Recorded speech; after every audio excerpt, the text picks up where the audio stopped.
Hello friends. Welcome to the Fiction Quest. How are you all? So in this video, we will see what if Naruto and Pirate King Luffy destroyed the One Piece world. But before we start, if you want more amazing stuff like this, then be sure to subscribe to our channel and like this video. Also, if possible, share this video. A tall man, roughly the same size of Jiraiya of the Sannin, was seen walking down the street with a somber expression. His name was Kizaru. Kizaru was an old aged man with a moderate amount of wrinkles on his face, and a very thin beard. He looked older than Sandaime Hokage to the people he passed on the street, which he was. He wore a yellow striped suit with a marine coat draped over it like a cape, his arms not in its sleeves. Kizaru also wore pure white shoes, gold amber tinted sunglasses, and a tiny comm link on his left wrist, like a wristwatch, underneath the sleeve of his suit. He was generally seen wearing an idiotic grin on his face, but not from what he had just seen. He wouldn't even describe it to himself, but it was like nothing else. He had just finished with the Marine Pirate War, and it was unbelievable. Pirate King Monkey D. Luffy used all his power and crushed everything, including himself. In his last words to Kizaru, who had been loyal to him since the end of the Whitebeard War, he told the man that he would be the last to live, because of his power over light which allowed him to escape to where he was now. King Luffy had destroyed everything. He had even destroyed the devil fruit, but gave Kizaru the seeds of some he had collected over the years, along with the ones Kizaru himself had. Kizaru was told to get far away from their world, and live as a reminder of the corruption and evil of the world government. After Kizaru was clear, Luffy used his ultimate attack to destroy their world, the Gum Gum Oblivion. It was an attack too powerful and destructive to even describe. So here he was, walking the streets of the village he had teleported to not 20 minutes ago. He had traveled across space in the form of a light beam, so he wouldn't die from lack of oxygen in space. Even from where he was, which was extremely far, he looked into the sky and saw what looked to be a twinkle of light in the sky. The people and children around him thought it was pretty, but he only thought of the righteous desolation of his home world. He knew not everyone deserved to die, but if they hadn't they would have experienced a fate far worse than death. Kizaru needed to get away from those thoughts, so he walked faster down the street in an attempt to get rid of them. It was then he saw a small boy of no older than 4. The boy was badly injured, and was being chased by ninjas who were, by the looks of it, attempting to kill him. Kizaru was no fool. He was well into his age to have seen ninjas before. He knew more about them than most people from his world could even imagine due to his age. He knew about the ranks, elements, how the villages were designed to be like the Marines' front fortress and some other things. By the looks of them, those ninja were high-ranked, Chunin or Jonin, if he remembered the ranks right from his childhood when ninjas were of his world. He had thought to jump in when they caught the boy, but years of serving the Marines stopped him and made him wait to see why they were doing such things to a child. "Where do you think you're going, demon? We're not done yet," said a man with dark hair and scar going down his cheek, smirking as he flung the boy into the wall, his head bouncing off it as he slammed into it, leaving a gash on his head, allowing blood to pour from the wound and down his face. Kizaru's eyes widened as he frowned deeply, still waiting in the shadows, using his power to blend with them. "Why are you doing this?" "I haven't done anything," the small boy said quietly as he felt his consciousness slip away. Kizaru was getting impatient with waiting as he stepped a bit closer to them. "Why? Because of you the Yondaime died. Why did he have to die and you get to live? The very thing he was trying to kill? By being alive you bring shame to his very name, something we plan to correct right now," the same man said as all 3 men went through hand signs, but were knocked to the ground before they could finish. It was when they looked up did they see Kizaru with his hands in his pockets and his right leg outstretched from having kicked them into the ground. His face had that stupid grin on it, but it promised death untold to them. "I think I've heard enough from you 3. Bye-bye now," Kizaru said as he stood up straight and pointed a finger at the 3 ninja. They were about to attack him when a bright light flashed from his fingertip. Their screams were heard throughout the street, but all that was left of them were the ashes which scattered to the winds. Kizaru sighed as he picked the boy up and walked in the direction of the hospital, since it was visible from the street. With knocked out Naruto. "Where am I?" thought the boy as he looked at the hallway he was in, which was more like a sewer.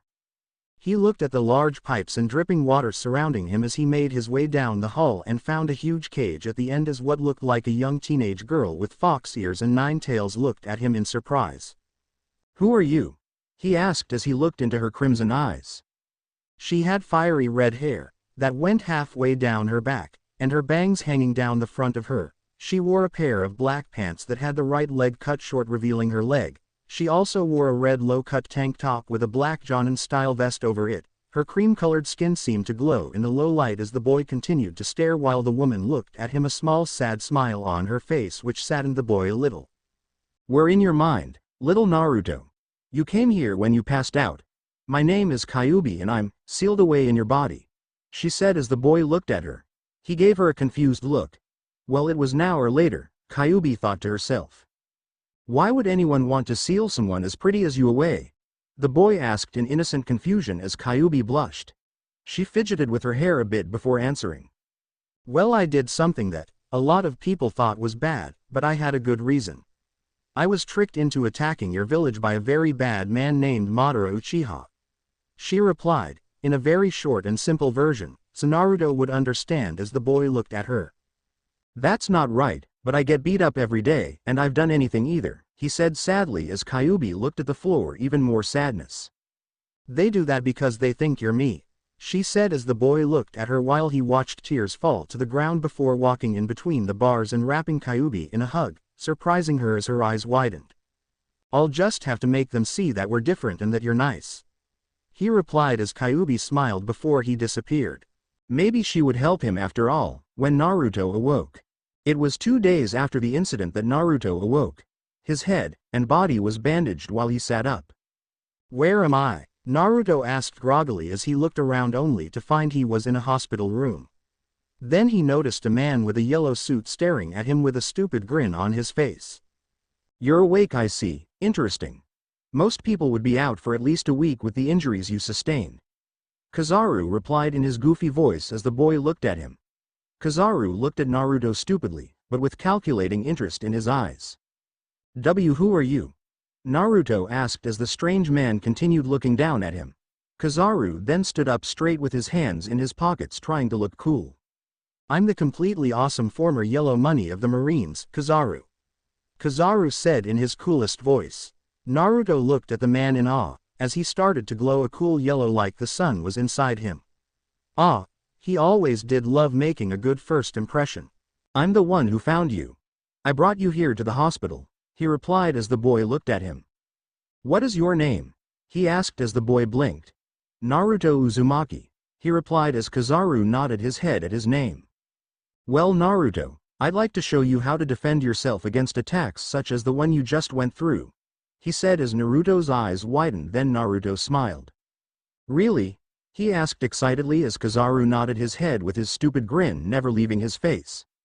"If you accept, then the training won't be easy. It'll be long and arduous, so do you think you can handle that?" he asked seriously as Naruto nodded his head vigorously. He'd finally get to learn and train like everyone else. "All right, then meet me at the main gate of this village in 1 hour, with all your things. We'll be going outside of this place for your training. Is that okay?" he said as Naruto nodded. Kizaru then went over to the window, and his body glowed a sun-like yellow before it started to dissipate into small light particles that left his body and shot out of the closed window. Naruto gaped like a fish as he threw back the sheets. He really wanted to train under the man now. An hour later, Naruto had reached the main gate with a small pack on his back as he saw Kizaru waiting there. When Naruto came up to the man, the 2 Chunin guards had jumped from where they were and brandished their weapons. This guy was trying to take Naruto out of the village. Kizaru took Naruto's hand quickly and disappeared in a flash of yellow almost the same way he had at the hospital, but much faster. The 2 Chunin cursed as they ran toward the Hokage mansion to inform their leader of what had happened. A clearing, 3 miles outside of Konoha. Kizaru and Naruto came into view in a flash of light. Naruto collapsed to his knees as he breathed heavily from the sudden rush that passed through his body. Kizaru looked around and saw they were alone, but then flashed a bright and blinding light to be sure. When nothing happened, he sighed in relief. "Naru-kun, are you all right?" Kyuubi said to him in his head while Kizaru watched as Naruto got a far-off look in his eyes. The boy must have fared worse in his light dash than he thought. Kyuubi, are you talking me? Naruto asked as Kizaru looked at him in confusion. No, I'm not, and my name's Kizaru. Okay, Naruto?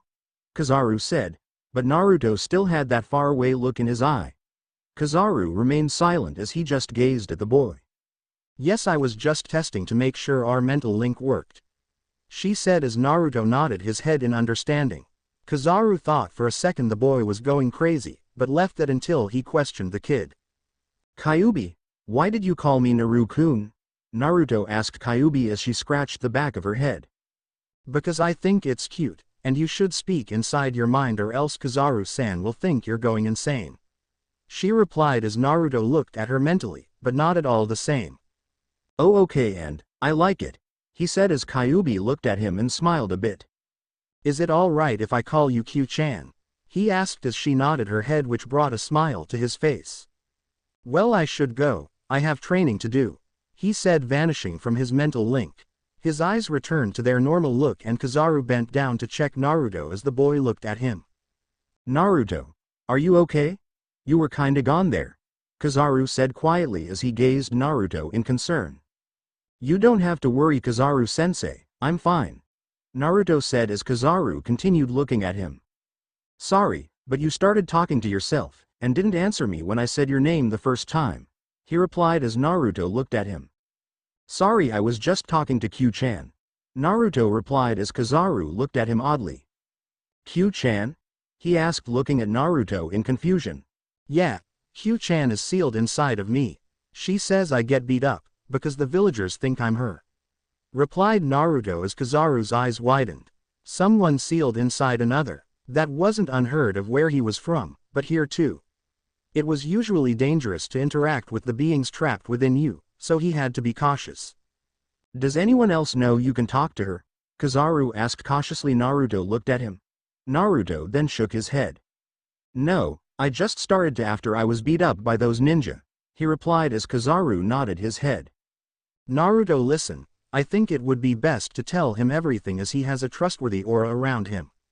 He's different from anyone I'm encountered before, but I think we can trust Kizaru-san, Kyuubi said to him as she told him to repeat after her.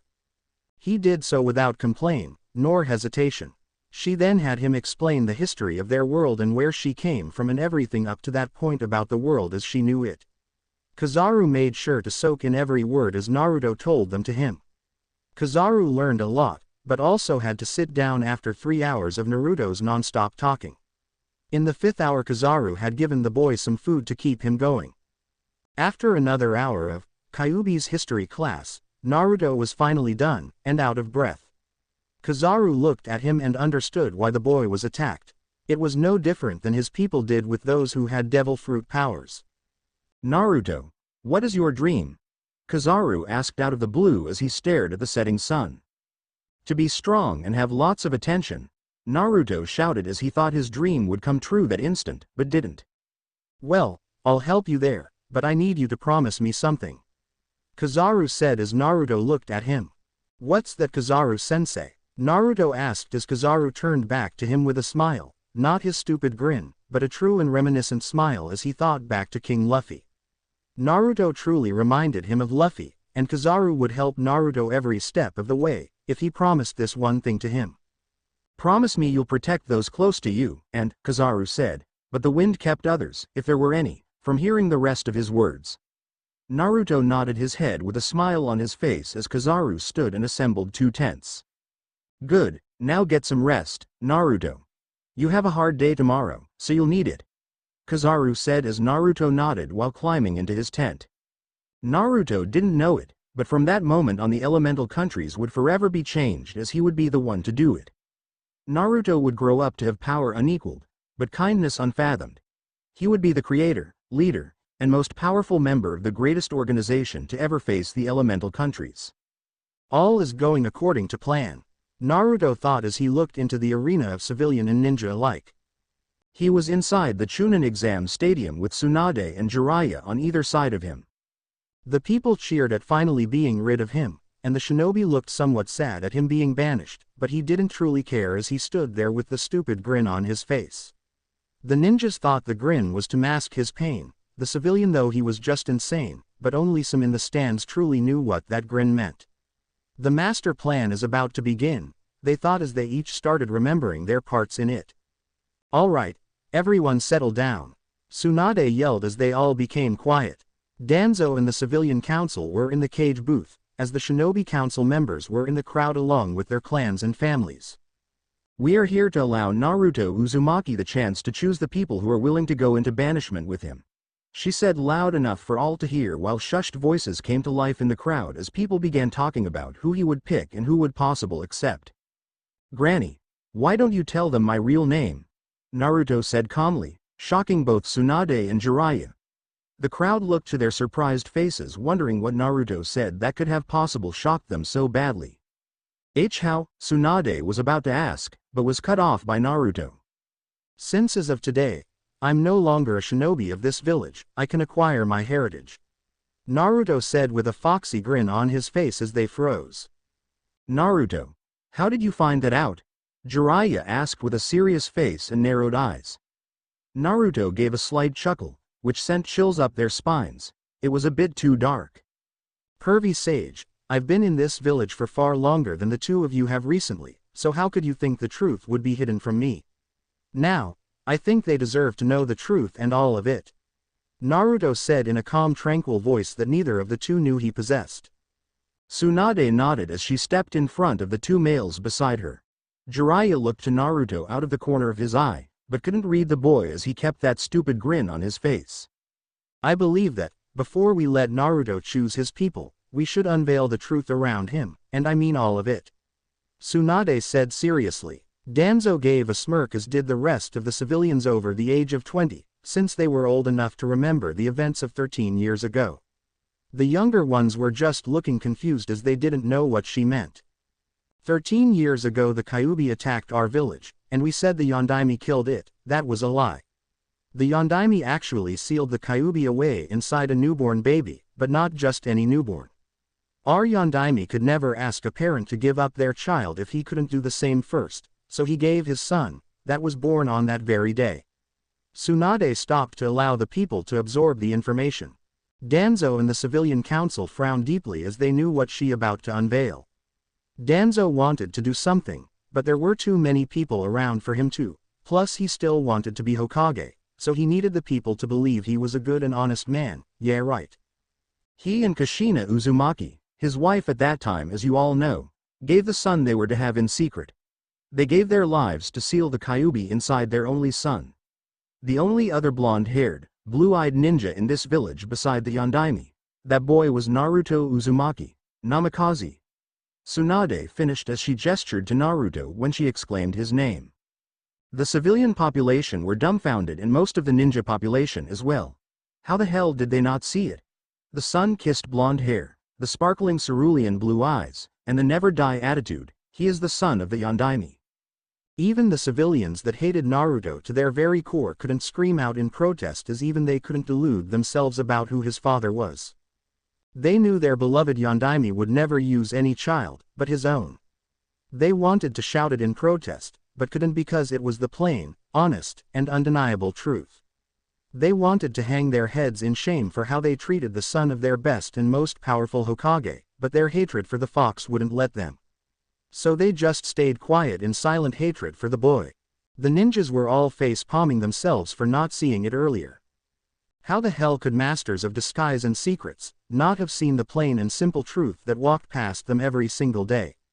Kakashi was the worst as he repeatedly banged his head to the nearby post. His own sensei's son was there staring at him, asking for help, and praising him for his coolness every single day, and he didn't see it. Guy put a comforting hand on his shoulder as he stopped.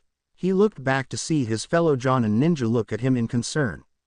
Kakashi, I know it is a hard truth that has been in our face without disguise, but that doesn't mean that we must lose ourselves in times such as these.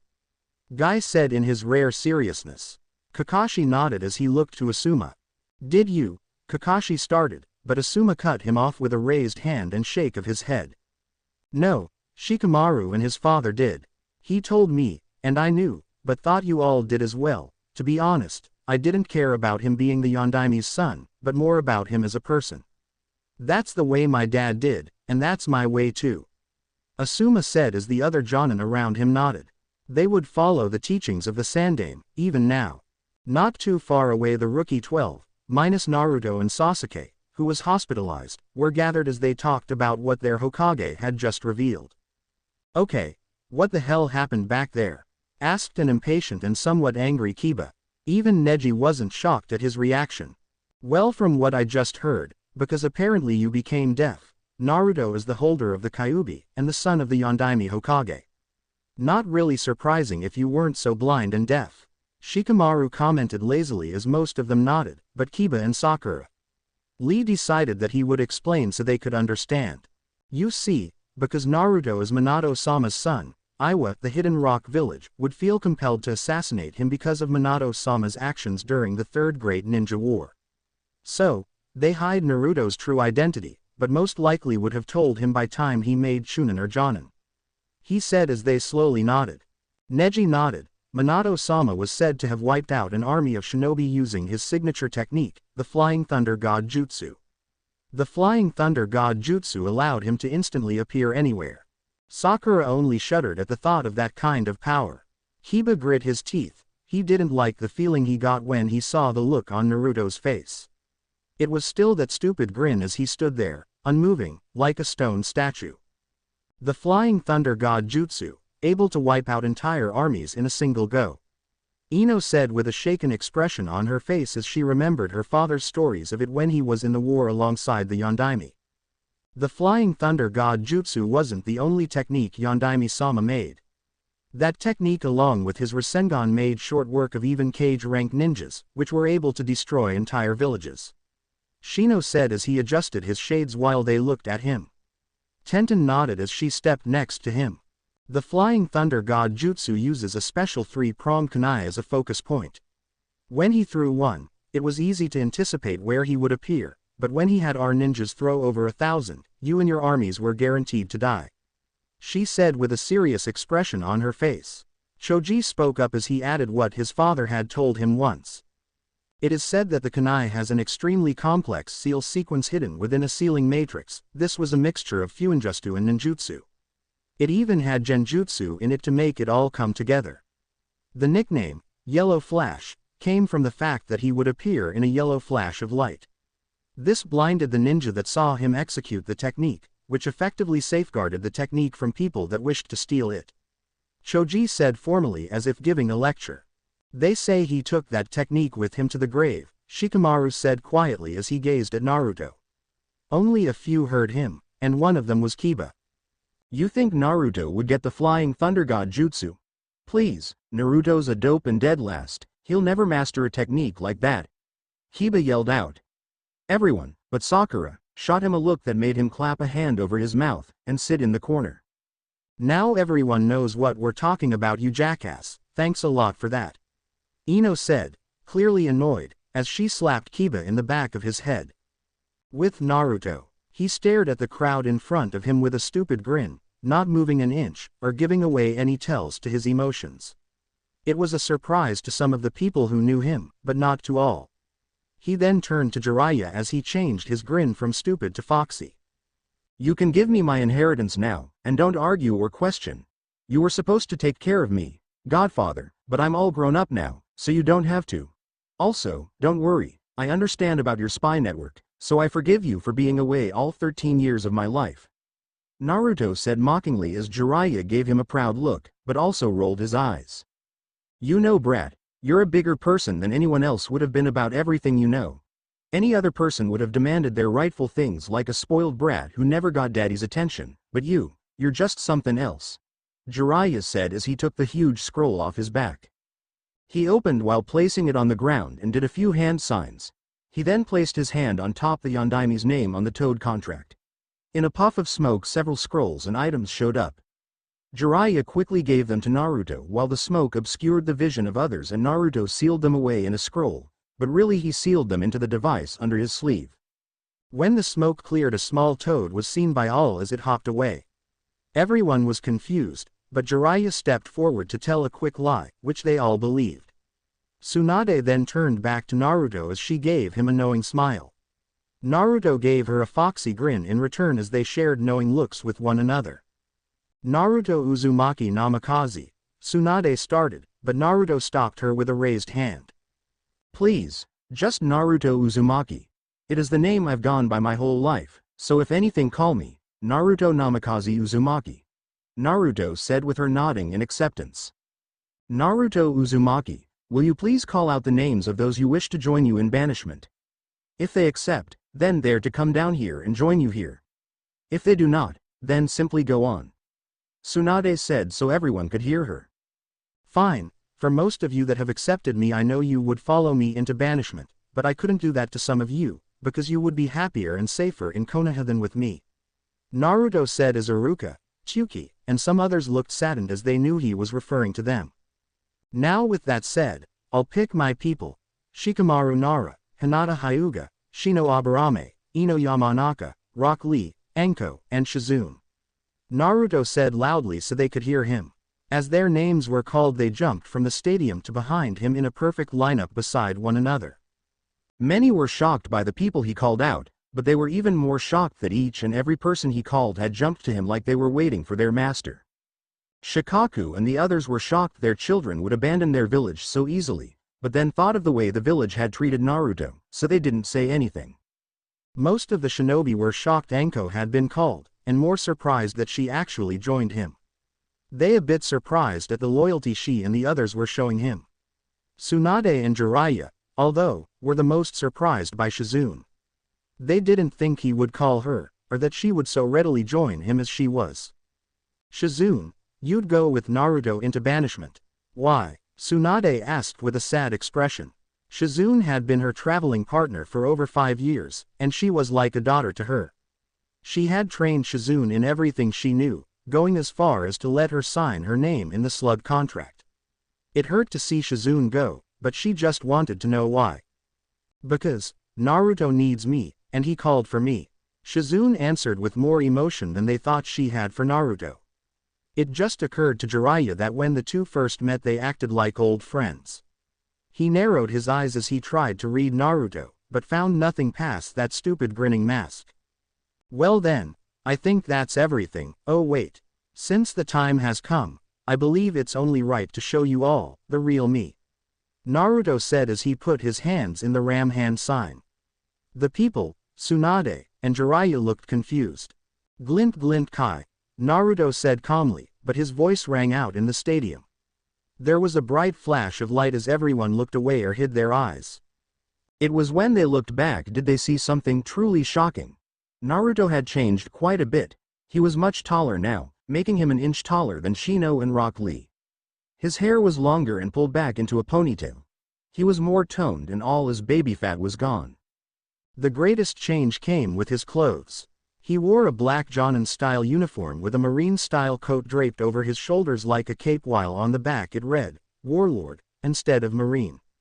Naruto was also wears pure white shinobi sandals, gold amber tinted sunglasses, and a tiny black device on his left wrist, like a wristwatch, just peeking from the sleeve of his shirt.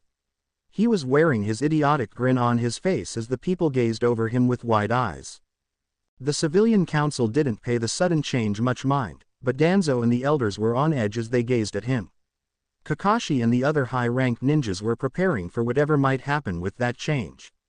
It was only Tsunade and Jiraiya that widened their eyes more as they jumped away and placed their feet on the top railings with chakra. Both of them got ready for battle as they narrowed their eyes to Naruto, who held up his hands in peaceful manner. Who are you and where is Naruto? Those clothes and that appearance belong to only 2 people. They both disappeared from the world over 4 years ago, so who the hell are you?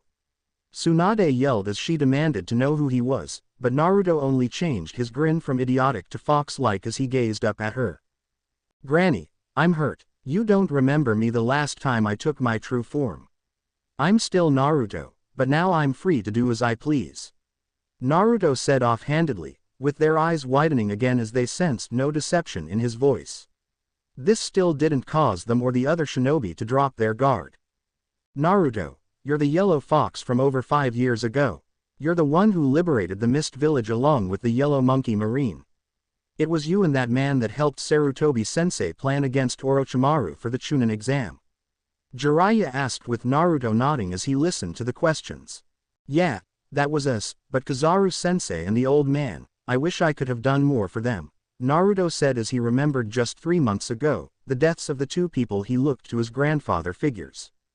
Kizaru, you mean the yellow monkey? He was your sensei? Kakashi asked as he jumped on side of Tsunade along with 4 Anbu and the other Jonin sensei. They all prepared for a battle if it happened, but Naruto just stood there as he gazed at them with his idiotic grin in place. Yup, Kakashi, he was my sensei since I was 4 years old, but that's all you need to know. Naruto said as he turned to his people behind him, but then Anbu members surrounded them. Their masks didn't have any markings on them, but the kanji, root. Tsunade looked at the Anbu with surprise, but Naruto didn't even blink at them as they drew their weapons and prepared to attack. Ah, you're Danzo's root Anbu, aren't you? Naruto said goofily with his idiotic grin still in place as he tilted his head to the side slightly. They didn't answer, but charged at him. Naruto disappeared in a flash of light, and all were confused as to where he went. It was when they heard clapping from the cage booth, everyone turned back to see Naruto on side of Danzo, clapping as he leaned of the railing. Danzo narrowed his one eye at Naruto. You're coming with me, boy. You'll be put to good use as a root operative. Danzo said with conviction as he saw the others flee from Naruto. More root Anbu came from the shadows as they surrounded Naruto, or circled around Danzo to protect him. Now, Danzo, I won't fight you and your people here. The battle would kill everyone here, so I'll just have to kill you another day. Naruto said as his body glowed yellow and traveled to the arena floor as a beam of light. The root agents tried to stop him, but the beam was gone before they could. He was once again surrounded by the same root Anbu he had left there. It was then that everyone heard the stamp of a cane, and like a flash the root agents were gone. Naruto chuckled as he looked to see Danzo glaring down at him. He knew Danzo wouldn't want to cause a scene. Ah, it seems that we did not have to use brutal tactic to leave after all. Naruto said as he turned to Rock Lee and Shikamaru. It seems that it was a wise choice to follow through with your plan, Naruto-sama. Lee said as he bowed to Naruto. This shocked the ones that knew Lee, but not much, as they knew how respectful he was. Naruto's grin grew even more, and this act had gotten the attention of the ninjas who knew him. Tsunade and Jiraiya did not know what to think about the young blonde anymore, so Jiraiya spoke. What's so funny, Naruto? Jiraiya asked as he narrowed his eyes to gauge Naruto's reaction. Oh, nothing really, just a beautiful day and clear blue sky, Naruto replied as his grin did not falter once. They were about to attack, thinking it was a hidden message, but then 4 beams of light came down from the sky and surround Naruto and his people in a small barrier as it took the very ground beneath their from and started to lift them into the air slowly.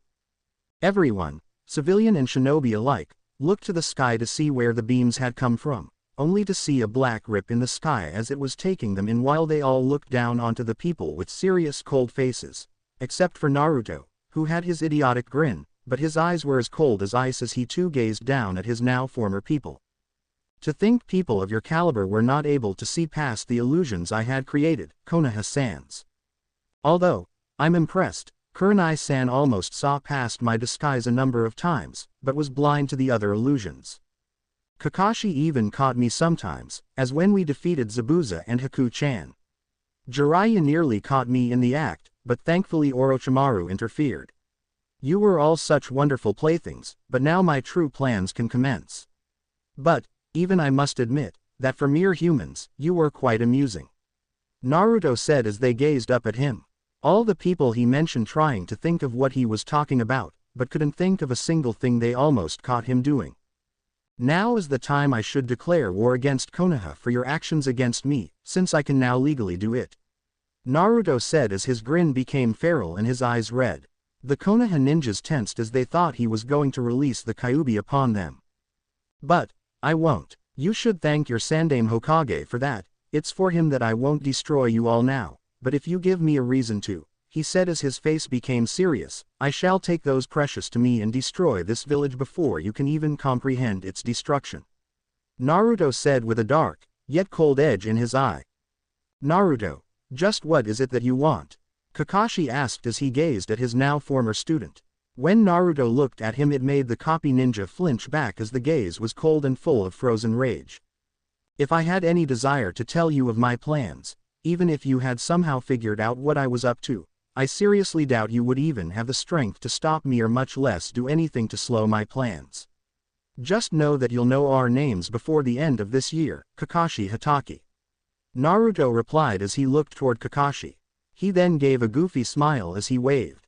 Goodbye everyone, and say hello to Pacifista, he said with a gentle smile as he stretched out his arms, gesturing to the people rising on either side with him. With that said, everyone saw the 8 of newly named group, Pacifista, leave into the dark hole in the sky as it shut itself closed. It left behind the people of Konoha, who were very shocked and frightened of what was come in the future regarding Naruto and his new group. Tsunade quickly got over her shock as she turned to her shinobi. Well, don't just sit there gawking. Get back to work, we need to get things running around here. Move it, now, she barked at them as they sped off in all directions. An Anbu appeared as she was about to go to her office. He seemed beaten and tired. He bowed to her as he spoke. Hokage-sama, the Uchiha has escaped. He was taken from his room by a person we thought to be an Anbu from you. We fought him for a while, but then 2 others joined in and used their curse marks. I'm sorry, milady, he said in a rushed tone as her eyes widened and then narrowed as she knew exactly who could have done it, Kabuto. Gather the Jonin and Anbu to my office. Now, she yelled as he disappeared in swirling leaves. She rushed to her office. After today, she really needed a drink. With Neji, Tenten, and Choji. It was Neji, Tenten, and Choji who walked away calmly from the stadium. As they exited, they took to a deserted alley and Neji activated his Byakugan. He scanned the area with his 2 friends looking serious yet calm. Anyone? Choji asked as Neji shook his head, but kept his Byakugan activated. No, there are people passing on the street, but we're not within their range of sight. Neji said as Tenten and Choji nodded. Neji then pulled out the same black device Naruto wore on his wrist. He pressed the small black button on the side and the small screen flashed static before showing Naruto's face. He had that same gentle smile which he did when he left. Ah Neji, I'm so glad you called. That means it works, and that means you all know what must be done. Naruto said calmly as they nodded. Of course, Lord Naruto. The 3 chorused as he nodded to them. Remember, if anything goes wrong, or anyone discovers you, come to the secondary base.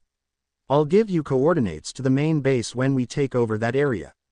Naruto said seriously to them with a stern look. Of course, Naruto-sama, but you can count on us. Tenten said cheerfully as Naruto gave a chuckle. Alright, but stay in contact with Sai and Yamato. Danzo will mostly want Sai assigned to a team, and Granny will want Yamato to watch him, so they'll most likely be on of the rookie 9 teams. Good luck and report to Shikamaru from now on unless it's of extreme importance. Naruto said. They nodded, and he shut off the transmission, making the small screen go back to static. Alright, you 2 heard Lord Naruto, we are to keep in contact with Sai and Yamato. Use your Den comms to contact Shikamaru-sama for your weekly reports. Neji said with his 2 friends nodding and going back into the street as he took to rooftops. Everything was going exactly as planned. A single male figure could be seen sitting on a majestic marble throne-like chair. In front of him were 4 people, 2 bowing and 2 standing behind them. There were also 3 people beside him as one of them leaned on the throne in a loving manner. The figure seated in the throne had blonde hair, and cerulean blue eyes, which looked devoid of life as he gazed at the 2 behind the bowing ones. He was none other than Naruto Uzumaki, also known as the Yellow Fox. He then cast his vision downward to see the 2 who were bowing in front of him. The 2 he knew to be none other than Itachi Uchiha, and Zabuza Momochi, 2 of his best field operatives for the last 8 years. While behind them were the other 2 who watched the act in shock and confusion. One was a man who looked to be as old as Itachi. He had brown eyes and short red hair. He was wearing the same Akatsuki robe that Itachi was. On his left thumb was his Akatsuki ring, which bore the kanji for jewel. He was also wearing teal-colored nail polish. This man was none other than Sasori, also known as Sasori of the Red Sand. The other was a young woman who looked to be as old as Itachi. She had blue hair, amber eyes, and ultramarine eyeshadow. She wearing a large light blue paper flower in her hair. Her facial expression was neutral, though he could see the unease in her eyes when he looked into them. She wore the Akatsuki cloak, and her Akatsuki ring, on her right middle finger, had the kanji for white. She also wore orange nail polish. She was Konan, also known as Kami's angel. Naruto then gazed back at the two new people that had joined him in his plans. He gave them a kind smile as he gestured for Itachi and Zabuza to rise. They did so as they moved to the side so their leader could view the two new recruits. I am very pleased that you two have decided to join us, Sasori, Konan. Naruto said kindly, gesturing to them as he said their names. He looked at Sasori, who was grinning lightly. Itachi told me that you had a means to make my puppet abilities stronger than they are now. I'd like to see this power, Sasori said skeptically, as he had been intrigued when Itachi came to him with the offer. Sasori wasn't one to pass up such a thing if it existed, but was on the ready if this was all a trap. Of course Sasori, and I require for giving you this power is for you to pledge your undying loyalty to me and no one else, Naruto said as he stood from his throne. Sasori shrugged at the request. He wasn't going to pass up the type of power Itachi told him about, and from what Itachi said about Naruto and his goals, he was pretty much going to join anyway. He never liked Akatsuki's goals anyway. Itachi told him about the true leader of Akatsuki and his true goals. Sasori was disgusted with Madara's goals, but Itachi told him to speak to his leader to find out what he thought of it all. I, Sasori, pledge my undying loyalty to you and only you, Naruto-sama, he said while bowing to the team. Naruto nodded slowly as he raised his left sleeve to show 3 seals on his arm. He did several hand signs and in a flash of light a chest appeared in front of him. It was a simple treasure chest with a lock on it. Naruto pressed a finger to the lock as his fingertip glowed like a sunbeam. The top opened with a click and Naruto raised it more. He then went through the chest for a minute or two, and then tossed something to Sasori. Sasori was caught off guard, but caught the thing all the same. He looked at it in interest, and then sweat dropped at what he was looking at. He wasn't the only one as Konan did the same, but kept her neutral face. It was a fruit, a goddamn fruit. It was an oval-shaped purple fruit composed of small sphere parts with swirls, and with green leafage sprouting on top of it. It was small enough to be held by one hand. To them, its overall appearance looked like an oversized raspberry or a miniature pineapple. Sasori wanted to throw it back at Naruto and kill every one of them for wasting his time. What the hell is this? Sasori yelled, breaking his usual calm, as he pointed to the fruit he held up in his other hand. That, my new friend, is the puppet fruit. When eaten it gives a person powers to control just about anything, as you control your puppets, even living people. The best part is, it works without chakra. You can control over 100 puppets, or people, with just the workings of your fingers, and use no chakra at all. Eat it and all its powers will be yours, Naruto said calmly as Sasori and Konan stared at the fruit in awe. Eating a fruit could do all that. It was a good thing Sasori always had a secret liking for pineapples. He was about to eat it when Naruto held up a hand to stop him. But, I should warn you. You'll never be able to swim in the sea again if you eat that fruit. The seas will be forever lost to you should you consume that their fruit, Naruto said dramatically as Zabuza rolled his eyes and Itachi sighed in annoyance. The others in the room either did the same or giggled at his antics. Also, and trust me on this, cuz nobody told me, Naruto said as he looked at Sasori, it tastes like crap. It tastes worse than dirty socks, and cold ramen. Trust me, you'll wanna thrown up after one bite, but you have to eat the whole thing. It'll be the worst experience in your whole life. So take giant bites, chew, and swallow as fast as you can, Naruto said in a somewhat comic rant as he made animated gestures and movements. Sasori and Konan looked to the others, thinking he was just being dramatic again, but saw that some of them, mainly Itachi, were nodding at a fast pace. Itachi, is it really that bad? Sasori asked with a raised eyebrow at the Uchiha Slayer. Worse than the day I was dared to like Kisami's sweaty armpits, and the day I killed my clan combined, times 10. Itachi said with them all shivering at the mental images he was giving them. Sasori was kind of reluctant to eat the fruit, but remember something his fossil of a grandmother told him once: a moment's pain for a lifetime of enjoyment is a good price to pay in this life. His grandmother Chio's voice said in his head. Oh, how he disliked that old bat, she was always right in the end, the freakin' fossil. He sighed and then he started to take bite after bite of the fruit. They were right. The fruit tasted worse than poison. It tasted 100 times worse than the day he found out his parents were dead. He wanted to stop, but he pushed himself to eating the whole thing. After he swallowed the last bit, he dropped to the cold stone floor and convulsed there for a minute. He became still and laid there as he tried to cope with the unimaginable horrid taste still in his mouth. The people around him did nothing, but Konan watched him actually cry as he forced himself to consume the fruit. Her eyes were wide the entire time as she couldn't tear them away from the scene of indescribable torture Sasori had put himself through just then. He actually cried. She had never in the 2 years of knowing Sasori even seen the man as anything more than uninterested, impassive, or annoyed. She didn't know what to do as he got up on shaky legs and heavy breathing.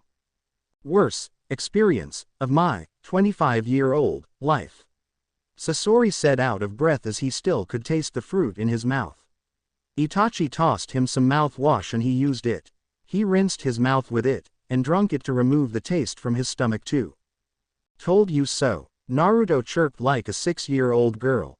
Sasori didn't care right now as he was drinking through all the liquids Itachi was handing him. Naruto turned to Konan with a kind smile, as Sasori was dealing with his new worst fear, the taste of devil fruits. Would you like a fruit as well, Konan? Naruto asked kindly as she quickly shook her head no.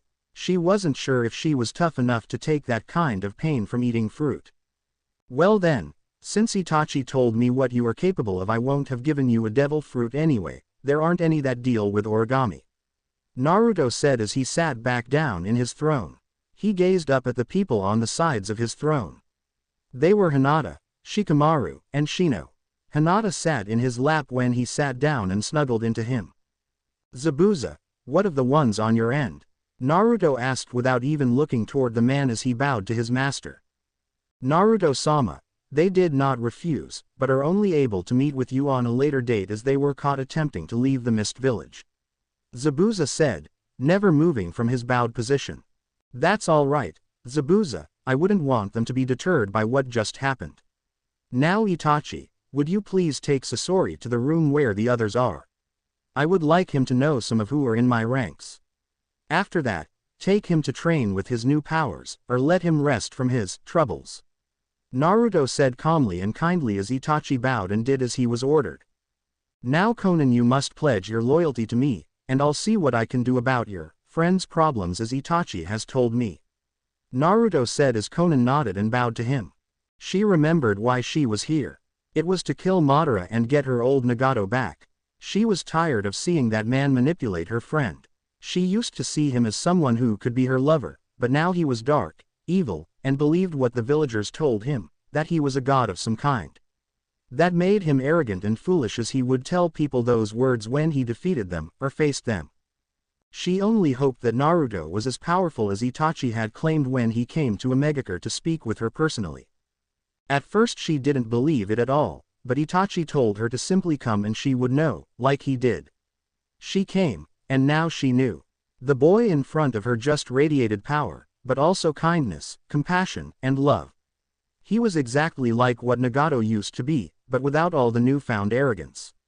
She could tell that if they met under different circumstances, she would still have ended up pledging her loyalty to this boy, one way or another. I, Konan, pledge all that I am to you, Naruto-sama. I hope to be of service to you, as the tool I am, in the future. Konan said as she stayed bowed, but then someone gently grabbed her chin and lifted it up.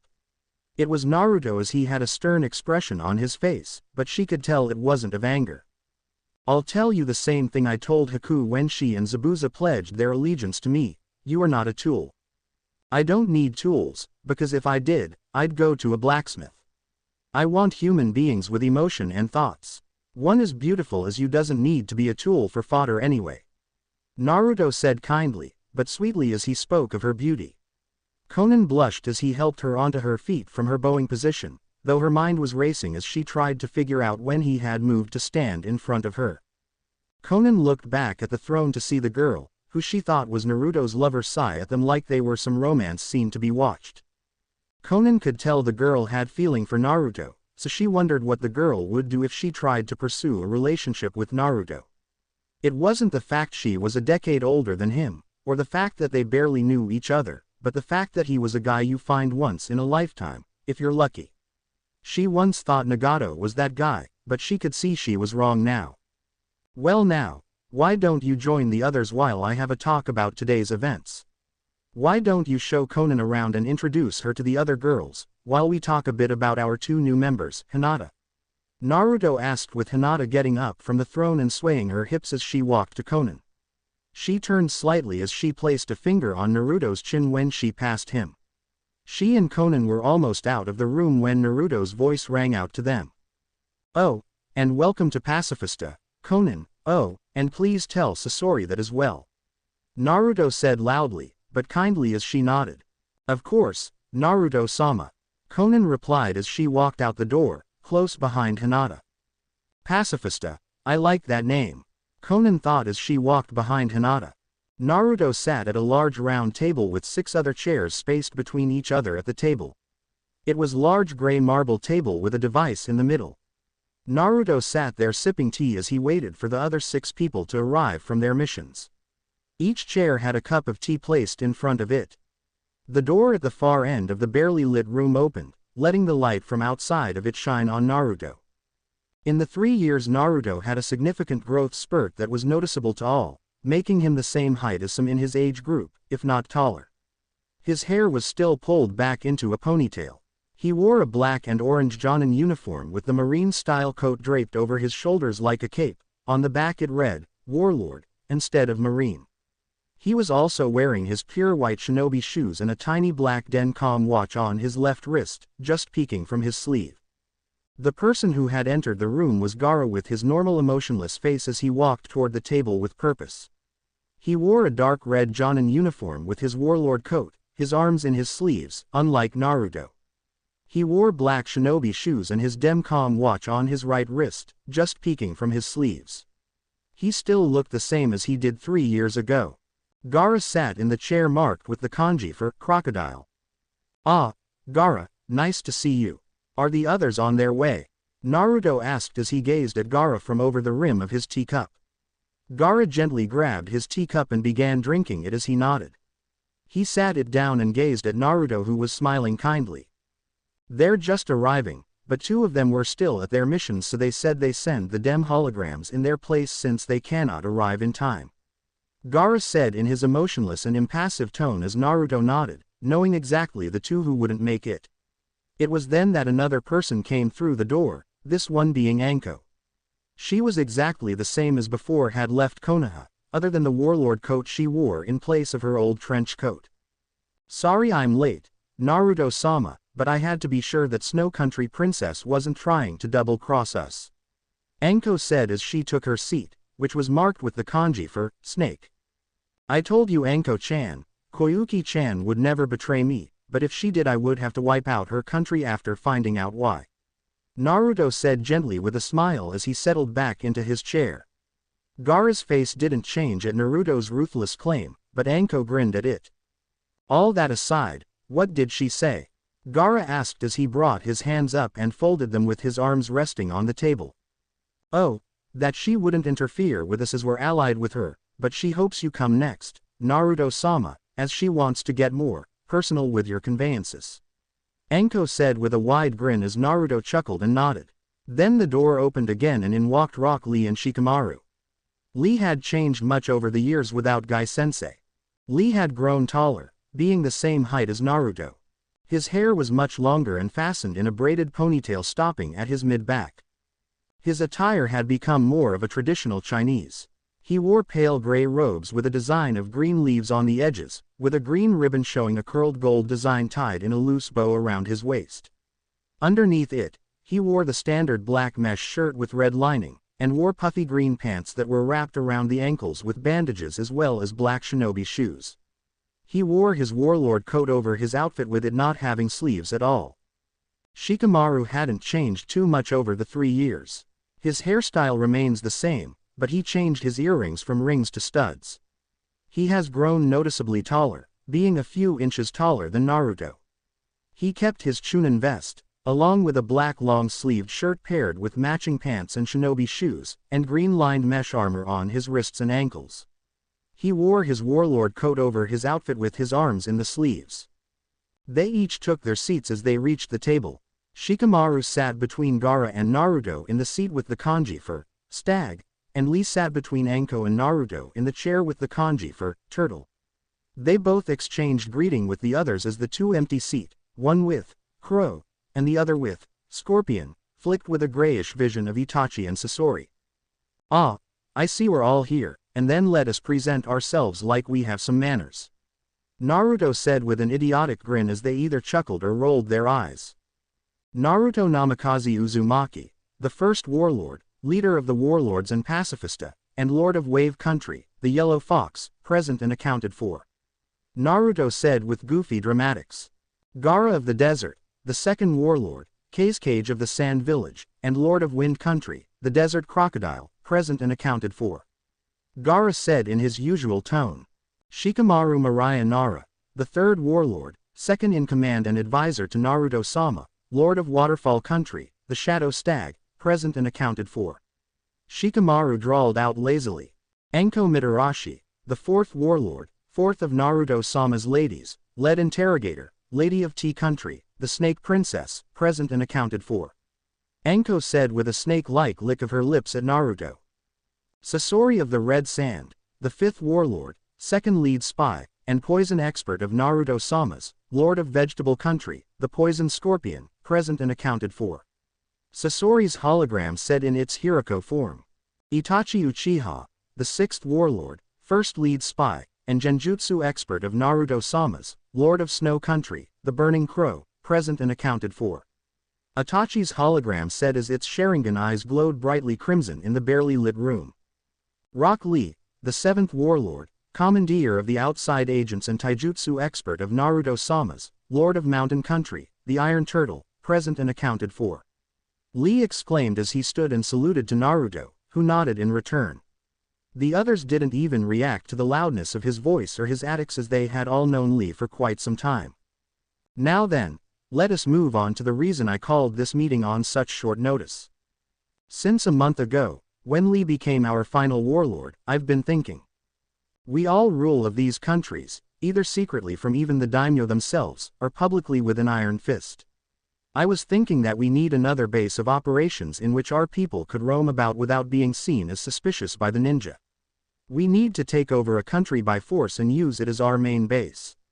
That way the other countries can know our might, Naruto said seriously, standing up as the others grew more serious and looked toward one another.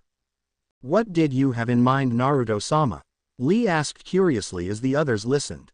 Naruto looked toward Lee with a kind smile. I was thinking of taking over Grass or Rain Country, Naruto said as the device in the middle of the table displayed a hologram of the elemental countries. Naruto-sama, Nagato or otherwise known as Pain, the leader of Akatsuki, took over Rain Country about a year ago. Itachi said impassively but was slightly hesitant when his true leader turned gold-glowing cerulean blue eyes toward him. Itachi was always strong, but not strong enough to take down Naruto without the help of the other warlords, and maybe a few of the cages too. He didn't want to end up like Bird Country did without others going down with him. Well then, shall we debate? Naruto said with a smirk as he knew they all wanted to add another country to their collection. In Konoha, Konoha was in its worst state since the Second Great Ninja War. It was mainly because all the wonderful allies Konoha had were gone. Why, you asked? Well, that was simply, Naruto was gone, and the people who loved him weren't happy about it. The civilian people of Konoha were furious that their allies would choose some demon over the righteous village which had banished him. In the 3 years the people of Konoha hadn't heard a thing about Naruto, so they celebrated his obvious death. Now to explain the cutaway allies' situation, shall we? When Wave Country learned of Naruto's banishment they were furious beyond words with the hero of their country being banished for something that was not his fault. They had sent a message to Konoha stating that they were annulling the trade treaty that they had recently made, and were ceasing any and all trade with Konoha, and that all merchant and transport ships that were controlled by them would refuse to work or trade with Konoha. It also stated that any and all mission that they had originally given to Konoha would now be given to Suna and Waterfall. This had, of course, caused Konoha a great fall, since Wave was strategically positioned for trade with Konoha, the Fire Country, and with other important countries. What was worse was, when the tyrant businessman Gato was killed, the people of Wave took his shipping company and gave it to some unknown leader, giving them major control over the central elemental sea trading industry. This severely hurt Konoha's economic structure in the shinobi world. When Konoha's businessmen heard Wave's message, they made perfect imitations of wide-eyed and gaping fish as they realized how much it would hurt their businesses. Konoha had sent 3 different delegations to try and reopen negotiations with Wave. Unfortunately, all 3 delegations were kicked out as soon as they arrived. The last one was even given a message from the representative and new daimyo of Wave, Tazuna. It clearly stated, if any Konoha ninja or person ever sent foot here, in Wave again, he or she will be sent back in a matchbox and there will be a full embargo on your village. This, of course, had got the desired effect from Konoha and they had stopped trying. The next country to act was Tea Country. The leader of the Wasabi clan, Joriko, used his influence over the daimyo of Tea to send all his missions to Suna and Waterfall, instead of Konoha. Since Joriko was said to have been impressed by the boy when he met him the few times he did, he was very grateful to Naruto for helping to deal with the Wagarashi clan and helping them to win the shrine race. He had also known how important Naruto was to Tsunade and knew she didn't want him to be banished. He had also forbid all trade with Konoha in Dagarashi port, which was an important trading place for Konoha like with Wave. This too had hurt Konoha greatly since Tea was a very important client and its loss meant losing a lot of valuable missions and money, like with Wave. Another country to react badly to Naruto's banishment was Snow Country, or also known as Spring Country. When the daimyo, Koyuki Kazuhana had heard what had happened, she had been beyond angry with Konoha. She, herself, went to Konoha along with 30 of her samurai and 10 snow ninja. She demanded a meeting with both the Tsunade and the council. She then went on a rant for 20 minutes about how furious she was with them at banishing the hero of Snow, Spring Country.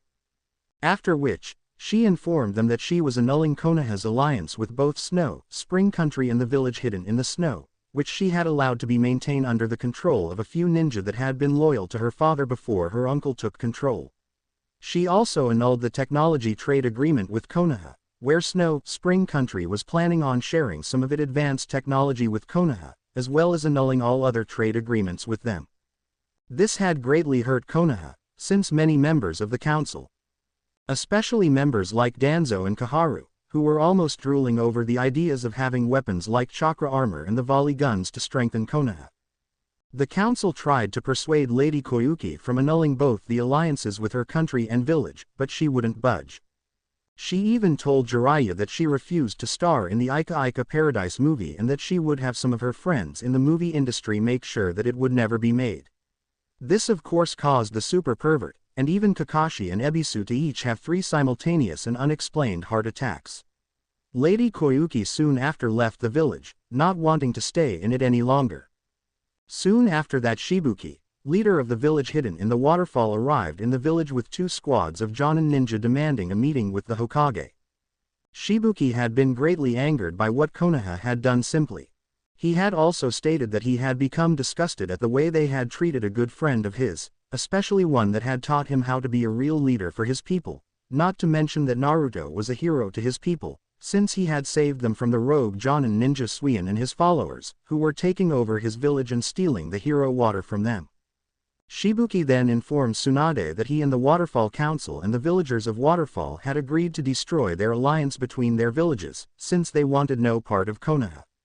After saying his piece, he left. This too left Konoha in a much weakened state, since with the alliance with Waterfall gone as well as Snow, which left Suna as Konoha's only shinobi ally. Of course soon enough, that too changed. Almost a month after Naruto's banishment, Suna announced its new Kazekage, Gaara of the Desert, the Jinchuriki of the Shukaku, the Ikibi, or one-tail beast. When Gaara first heard of what had happened, he had been so greatly angered by what happened to Naruto that he left the village for the day and unleashed his anger and fury by creating a massive sandstorm that spread out over all Sand Country. Gaara knew at the time there was not much he could do, but when he became Kazekage he caused several painful political headaches for Konoha and his own council. He, like many others, helped take apart the treaty between Konoha piece by piece until the only thing left with the treaty between the two villages was that both sides wouldn't attack the other in a time of war, but only if the other didn't do an act of war first. Even though both Suna and Konoha were still allies, the relationship between the villages was very tense to say the least, especially since Suna was regaining its former strength and received new funding from their daimyo. They were even getting new missions from Tien Wave. 3 years ago a new land, Skypia, had formed near Wave Country, overnight. It baffled Konoha that, the now largest island country, could just come from nowhere. As soon as it had though, all of their former allies and then some had started pledging their alliance to this new foreign land. They had tried to infiltrate the land a number of times, but each time they sent an Anbu in, they never came back. The only thing they knew about Skypia was the name, which they had gotten from newspapers and other things. Tsunade had promised the council that the next time Jiraiya was in the village, she would send him to spy on the new country, that was now better off than Konoha had ever been. It was now 3 years after Naruto had been banished, and there was still no sign of him anywhere, although Jiraiya had still confirmed from the toads that he was still alive, somewhere. Someone, after the first year, had started spreading rumors that he was dead, all over Konoha. When word got out to the villagers, and some ninja, mainly due to Sakura, that the demon was dead, they started celebrating and partying. Yelling out things like, the demon was dead, but the party had not lasted long. Tsunade heard the celebrations. She went down to the village square where the celebrations were happening and struck her fist right into the ground and caused the ground to shake, and a fissure appeared in the middle of the village square, stopping all celebrations. After which, Tsunade then released a massive amount of killer intent on the fools, in which she told the fools that if there were any more celebration of Naruto's death, or if she caught anyone trying to celebrate Naruto's death, she would rip off or out their reproductive system, whether it be man or women, and then make sure that they would never chew solid food again in their natural lives. After which, she let loose more killing intent to make her point clear, where she then went back to her office to be alone with her sorrow.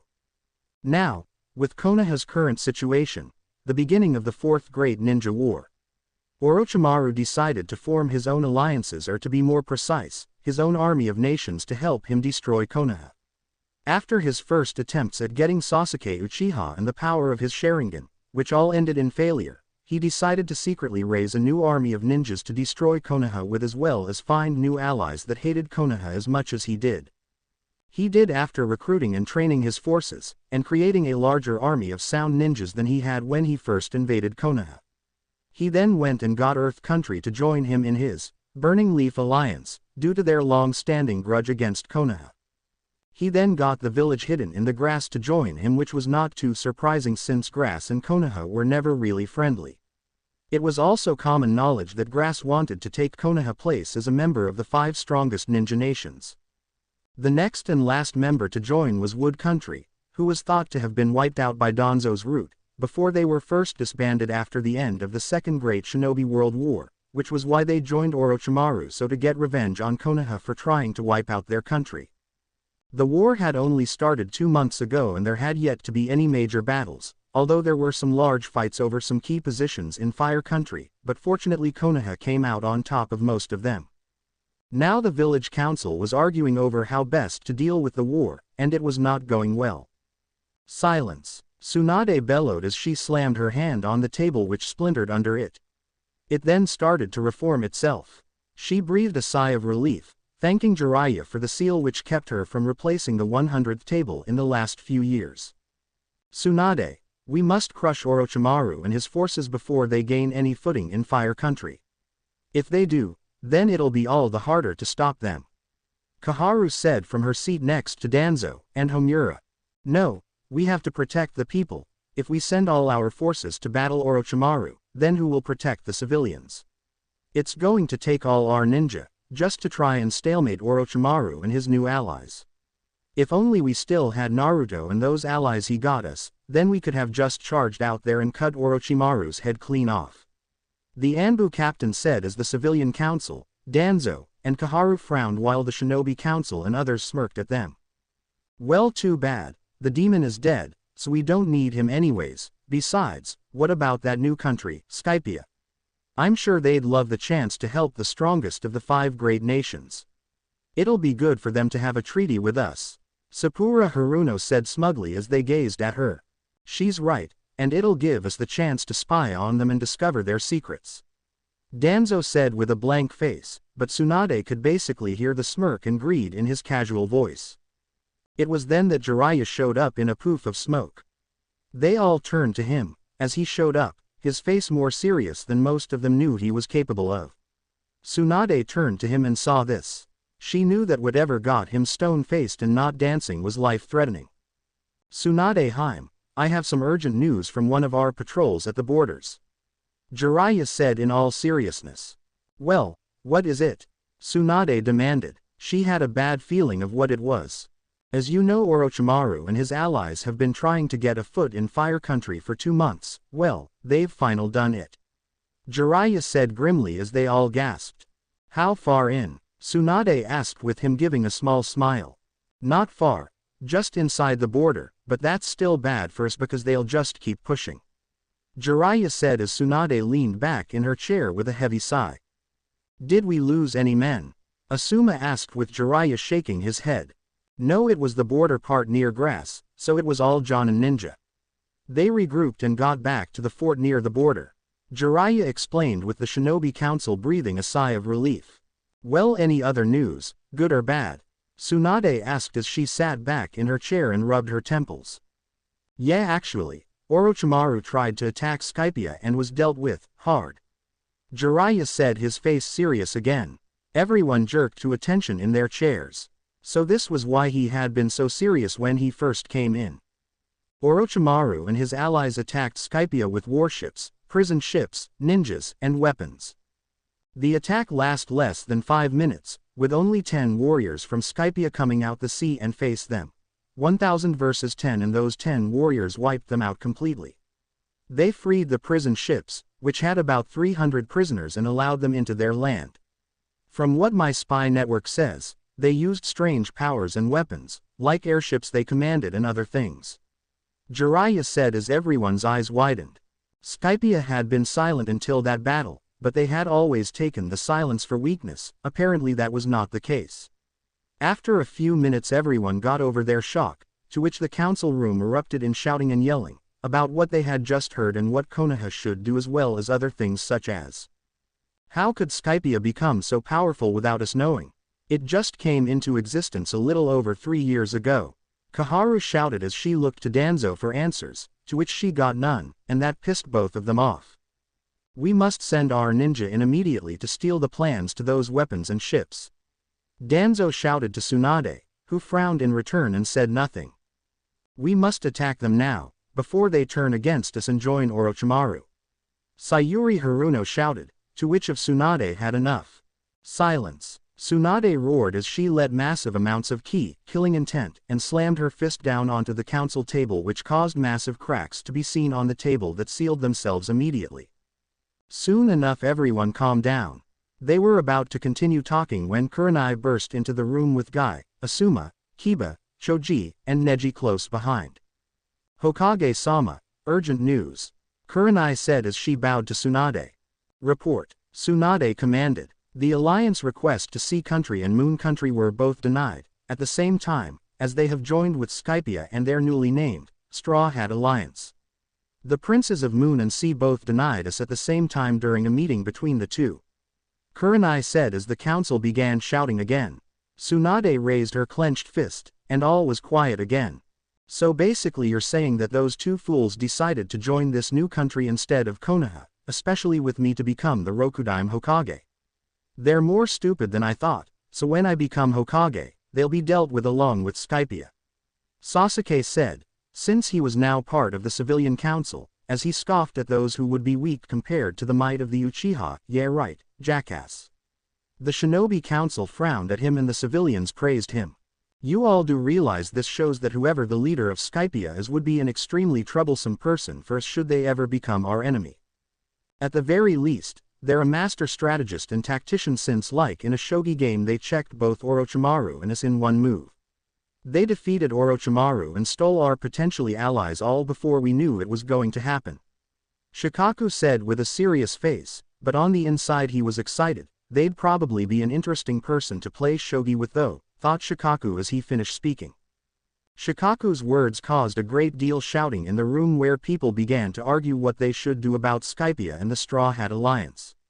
Since what Shikaku had said made sense and if it was true, then it made the ruler of Skypia and the rest of the Straw Hat Alliance all the more dangerous enemy to have. Thankfully silence returned to the room when Tsunade shouted, "Silence," after which Jiraiya then spoke. I have to agree with Shikaku there, especially with what he said about them checking us, but we can't miss probably the most important and dangerous issue, which are both Skypia and the Straw Hat Alliance's intelligence and counterintelligence networks. Jiraiya said as the Anbu commandeer nodded. What do you mean by that, Jiraiya-sama? Asked Choza. I mean the fact that Skypia was able to keep things like those ships and powerful people hidden from the world without anyone having a clue about them. Especially from my network since my network never even hinted them having things like that. Hell, they've been keeping almost everything hidden, since not even my network can find out what's really happening there.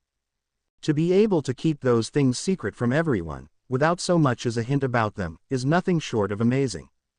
I also willing to bet that we're only seeing what Skypia and those of the Straw Hat Alliance want us to know what they're really capable of, since something tells me they have more tricks up their selves, Jiraiya said with a hint of respect for Skypia's intelligence divisions. The Anbu commandeer was feeling the same, since Konoha could never be that powerful with the civilian council undermining the academy for their own children. This proves all the more that Skypia, and the Straw Hat Alliance, itself is a danger that we have to deal with. Kaharu said loudly as she slammed her hand to the table. Hokage-sama, we should try and negotiate an alliance with Skypia and the Straw Hat Alliance. They clearly have the strength to help us in our fight against Orochimaru and his allies. I'm sure that now we share in a common enemy with them in the terms of Orochimaru. Also, if we have an alliance with the Straw Hat Alliance, Orochimaru and his allies would be more hesitant in fighting us.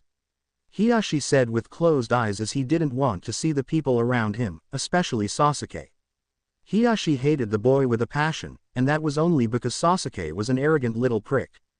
This of course caused a great deal of surprise among everyone in the room since it was no secret that the Hyuga clan had a strong dislike of all other countries, especially Kumo, due to their past history with the country. This was especially true for Hiashi since the incident involved him, and it was also no secret that he did not hold any country, beside Fire Country, to a high regard. That is still an option and we could greatly use their strength to help us in the war, but I do not want us into walking into any kind of alliance with the Straw Hat Alliance, without us knowing more about them. Tsunade said as she turned to Jiraiya. Jiraiya, I want you to go out again, and this time I want you to gather intel on everything you can on Skypia and the Straw Hat Alliance from the past 3 years. I don't care what you have to do, just get it done. Tsunade ordered him.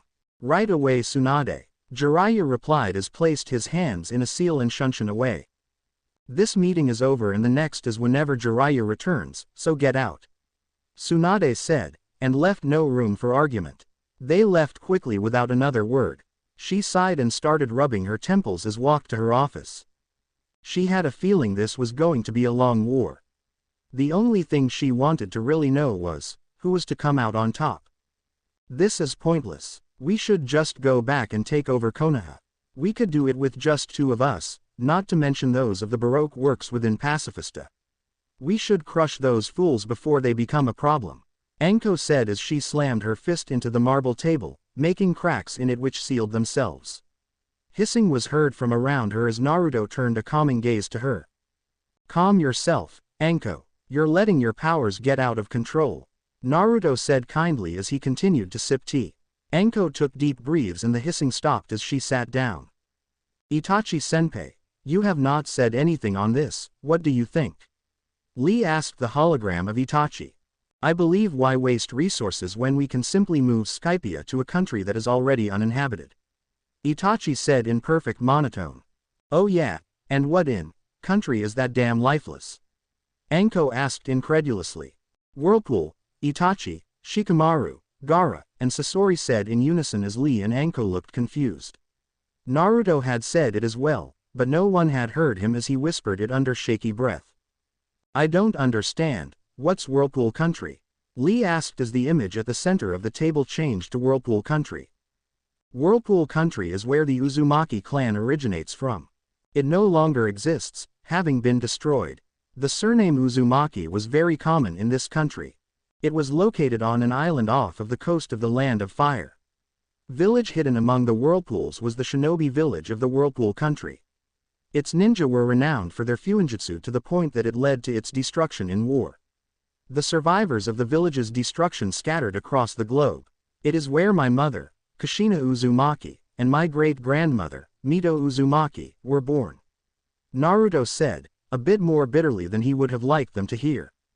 Naruto Dono, I understand if this is troubling for you, but it would be the easiest choice in opportunities. Itachi said, now unsure if it was wise to have brought it up in the first place. Naruto chuckled at the man's unease as he waved off the comments. It is quite all right, Itachi. You were right, it would be the easiest to acquire, since no one resides in the country but bandits and runaways. It is also very tactically placed. Besides, if you can kill your entire clan except for 2, then why can I not go to the country of my origin? I believe this shall do us far more good than harm. Naruto said in a thoughtful tone as Itachi frowned slightly at the memory of having to kill most of his clan for a village that would cast away a pure soul. Thank Naruto Dono, Itachi said as Naruto he chuckled again at him. No, Itachi, thank you. Well, it'll take about 2 weeks for the move. Shikamaru, you may begin immediately. Naruto said as Shikamaru sighed loudly. Why do I have to do it? Why can't Gaara move us? Shikamaru asked in his lazy tone of voice as Naruto laughed at him slightly. Because, old friend, there is very little sand in Whirlpool Country, but there are many shadows there. Sasori and Itachi, since you're away from the base, you can find a good spot for us to spawn from. Begin once you are free to and report back, Naruto said as they all nodded to his commands. Well then, that is the end of this meeting. I hope to see you all for the next one once we're settled in our newest country. Naruto said as he and the others rose from the table. Itachi and Sasori's holograms flickered from vision as the others walked out of the meeting room. Naruto had a look of deep thought on his face. The others didn't say anything, but they could tell Naruto would need to not be disturbed until the move. End of flashback. He had thought he could get over it, but he hadn't. Even though it was always a part of his plan to get away from Konoha, he had come to be attached to some of the people and places there. He couldn't decide whether to take over Konoha, wipe out Orochimaru, or just do both. He knew one thing of certainty, he absolutely hated most of the civilians in Konoha. They would always whine and complain about how he was a demon. They would even try to assassinate him in his sleep or on his birthday. The keyword being, tried. That made Naruto chuckle as the eyewitnesses would report a mysterious bright light that would blind them. They would then say that everyone around them would be either knocked out, or dead. Then his mind brought him back to that day, the day of his banishment. Flashback a little over 3 years ago. It had been several days since the retrieval team had returned from their successful S-rank retrieval mission. Sasuke Uchiha now laid on his bed in the hospital, strapped down to the bed and his chakra temporarily sealed off along with his Sharingan. His curse seal was sealed by Jiraiya, making it near impossible for the Uchiha to use it. Also, to ensure that he would not escape again, Anbu guards were stationed outside the door and outside the window on Tsunade's orders. All in all, Sasuke Uchiha was unable to do anything other than stare up into the ceiling. A member of his team now entered through the front door of his hospital room. It had been easy for him to come in since he had been the one that brought back Sasuke. And it also helped that everyone knew he had a close relationship with the Godaime Hokage. He entered the room to see his teammate. In response, Sasuke turned to see who was visiting him and glared heatedly. He glared at the person who stopped him from obtaining the power he needed to avenge his clan, that person being none other than Naruto Uzumaki. Naruto sighed at the glare and looked at him with a fox-like grin. He had hoped that his teammate would have come to his senses by now, and realized that Orochimaru had only wanted to use him had he gone to the man. Naruto shrugged then. Sasuke would be a real moron for the rest of his life, while he, Naruto, was a true genius. He would need Sasuke for his next plan to work though, and he would need Sakura as well. "Are you all right, Sasuke? How are you feeling?" Naruto asked with his grin on as Sasuke scowled deeply at him. "What do you think?" Sasuke growled out as Naruto's grin turned from foxy to idiotic when he shrugged. "Well, I did say that I was going to break your arms and legs and drag you back to the village if I had to." Naruto joked with his grin in place. Sasuke struggled to get free from his bonds as he jerked forward. "You think that this is funny, Dobi? Do you? Look, what you did to my chakra. The curse seal and my Sharingan are sealed off and I'm strapped to this bed." Sasuke roared as he made the bed shake from him attempting to wrestle free of it. "I told you that I was not going to let you go to Orochimaru. I'm trying to protect you from him and I was trying to save you from yourself. Do you really think that he would have given you the power to kill your brother without a price? Think about it, Tem." Naruto answered with a shrug, not at all shocked or worried about Sasuke. "If I wasn't strapped to this bed I'd kill you right now." Sasuke sneered. "What?" Naruto asked in fake, mocking surprise. "I'll kill you. If I ever see you again, I'll kill you." Sasuke snarled out in pure hatred. Naruto looked away, in what Sasuke thought was sadness, but really Naruto did it to roll his eyes, and mutter about how Sasuke could get a ticket and wait in line. Naruto turned back to him, in fake sadness. "Damn it, Sasuke, I'm trying to help you." Naruto shouted. "I don't need your help. I don't need Konoha. I don't need anything. Except for the power I need to kill my brother. That is all I care about and nothing else. You dare to lecture me? I'm an Avenger and you will always be a Dobi. You will never understand how I feel. You were born with nothing. No parents, no family, no clan. I had all that and then it was all taken away from me by him, my own brother. I don't want your help or anyone's help. Now get out of my sight." Sasuke yelled in blind fury, so much so he couldn't see the chuckling Naruto was trying to hide. Naruto just sighed and turned to leave the room. All was set for his plan to begin, only one more piece had to fall into place. The next day, in flashback, Naruto waited at Team 7's meeting spot. He had gotten a message from Sakura to meet her here. He didn't have to wait very long as Sakura came into view. Making it look like he was thinking that she was going to thank him for bringing Sasuke back, he put on his usual grin and walked to meet her. She was going to help him far more than she had come to ever think. "Hey Saku," was as far as he got before he was punched by her to the left side of his face. His head reeled back and a shocked look appeared on his face while he held his left cheek from the hit he received. It didn't hurt, but he needed to be convincing. "How could you do that to Sasuke-kun?" She yelled at him. "I asked you to bring him back and you almost kill him. It's a miracle that he can still be a ninja after what you did to him. I thought you were his friend." She then proceeded to punch and kick him for a minute before she stopped. During that time Naruto didn't even try to defend himself from her beating, not once. Sakura then looked down on him. "I hate you, Naruto Uzumaki. You're nothing but a monster. I don't ever want to see you again," she said in pure hatred, then turned and left. If she had stayed, she would have seen the fake tears fall from his eyes. A second later, a light engulfed his body and he appeared as if nothing happened. He walked away from the bridge, skipping every now and then, while whistling a jolly tune. The plan could now begin. A few hours later in Konoha Council Room, still flashback. Naruto had been summoned to the council chambers since the council wanted to speak to him. "You wished to speak to me," Naruto said in a sad tone. This caught several people in the council off guard, especially Tsunade, who knew the boy well.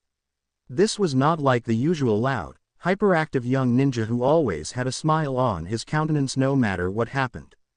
What wrong with Naruto? He's not himself. Did something happen to him?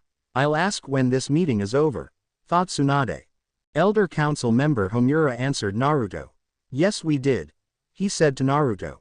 Just yesterday this council has finished reading the reports that were given to us by you, the other members of the retrieval team, the Suna ninjas that supported the retrieval team, Might Guy's student Rock Lee and your sensei Kakashi Hatake. Homura said. Although we are pleased with the success of such a high rank and important mission achieved by a newly made Chunin and a team of 4 genin, we are concerned with the reports on the battle between you and your teammate Sasuke Uchiha. Homura said. Like what? Asked Naruto. What has us concerned is the fact that you used a large amount of the Kyuubi chakra in your battle against Uchiha Sasuke and caused a great deal of destruction in the Valley of the End. Elder Council member Koharu answered. I had no choice. Sasuke was using the power of the curse seal. I had to use the Kyuubi chakra to overpower him. Plus I was trying to capture him while he was trying to kill me, which I can prove right now. Naruto lifted up his shirt and showed the council the scars of the 2 chidori that Sasuke had rammed through his chest, one being very close to his heart. Several clan heads like Choza Akamichi, Shikaku Nara, and Tsume Inuzuka could not help but feel for the boys since all their sons had been on that team. One of them had been critically wounded like Naruto, and many others were severely hurt. Although that is acceptable, we still feel concern over the fact that by the words of your own report, when you were calling on the power of the Kyuubi chakra, you were feeling a great deal of anger and rage when battling Sasuke Uchiha. Also, your anger increased when you used Kyuubi's chakra, which led to Sasuke Uchiha's condition when he arrived in the village. The old war hawk, Elder Danzo, said with gleam in his eye. Also, this is not the first time you were on the verge of losing control of yourself when using the Kyuubi chakra, which was when you were battling a ice user, partner of a rank missing ninja of Kiri, Zabuza Momochi, in which is stated by your sensei Hatake Kakashi. You released a large amount of the Kyuubi's chakra and were on the verge of losing control of yourself, but had somehow luckily regained control in the end before you could do any harm to your teammates and your sensei. Danzo said as calculated Naruto with his one visible eye. Something wasn't right about the way the boy was taking it all in stride. It almost seemed that the boy was happy to be here, but that couldn't be right. Now hold on just a minute. You are not going to try and pin any of the trouble that has been caused by the Uchiha on Naruto. He may have used the Kyuubi's chakra, but he clearly has it under control according to the Chunin exams where he defeated Neji Hyuga, the prodigy of the Hyuga clan and last year Rookie of the Year. He is also being trained by my teammate Jiraiya in his use of it. Tsunade shouted in Naruto's defense.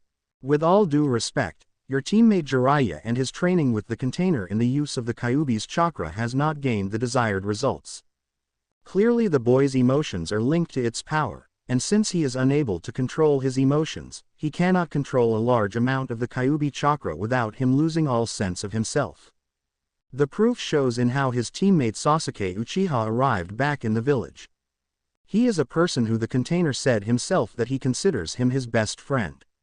This of course also shows how he could easily turn on us should he feel too much rage or hate.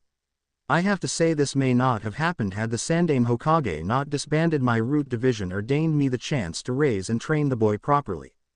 Danzo said as he continued to try and read Naruto. The furthest he could get was that face of his.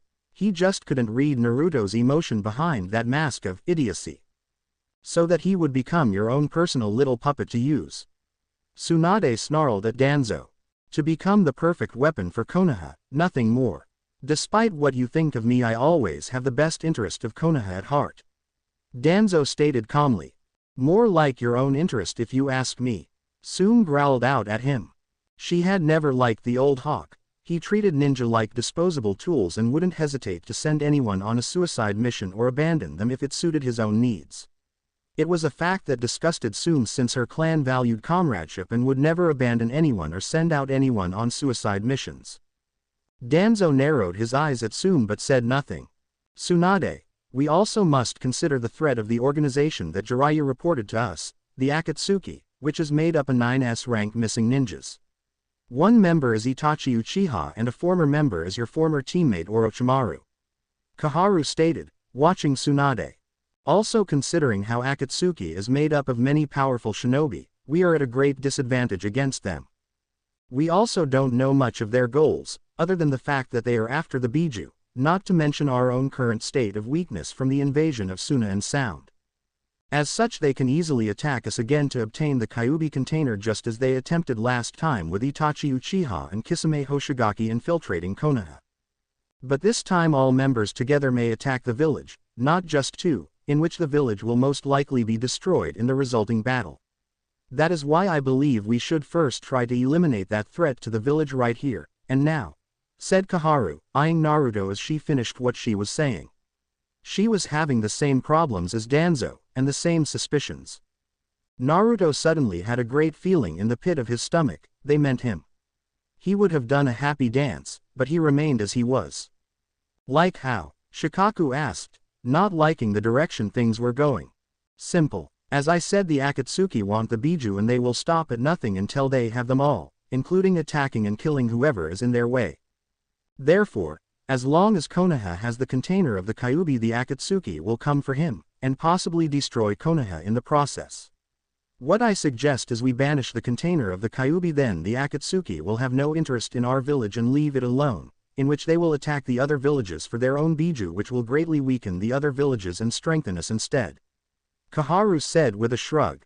"No, I will not allow this. I will not allow you to banish one of our most loyal shinobi simply because you're afraid to fight the Akatsuki. You can't do this. I'm the Hokage and I forbid it," roared Tsunade.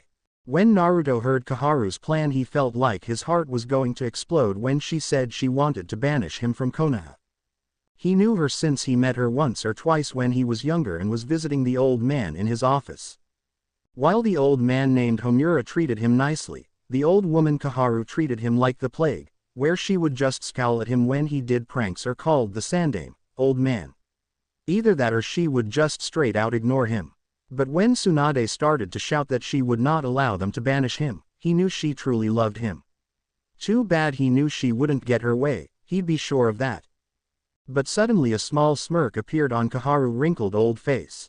"I'm afraid you're wrong, Tsunade.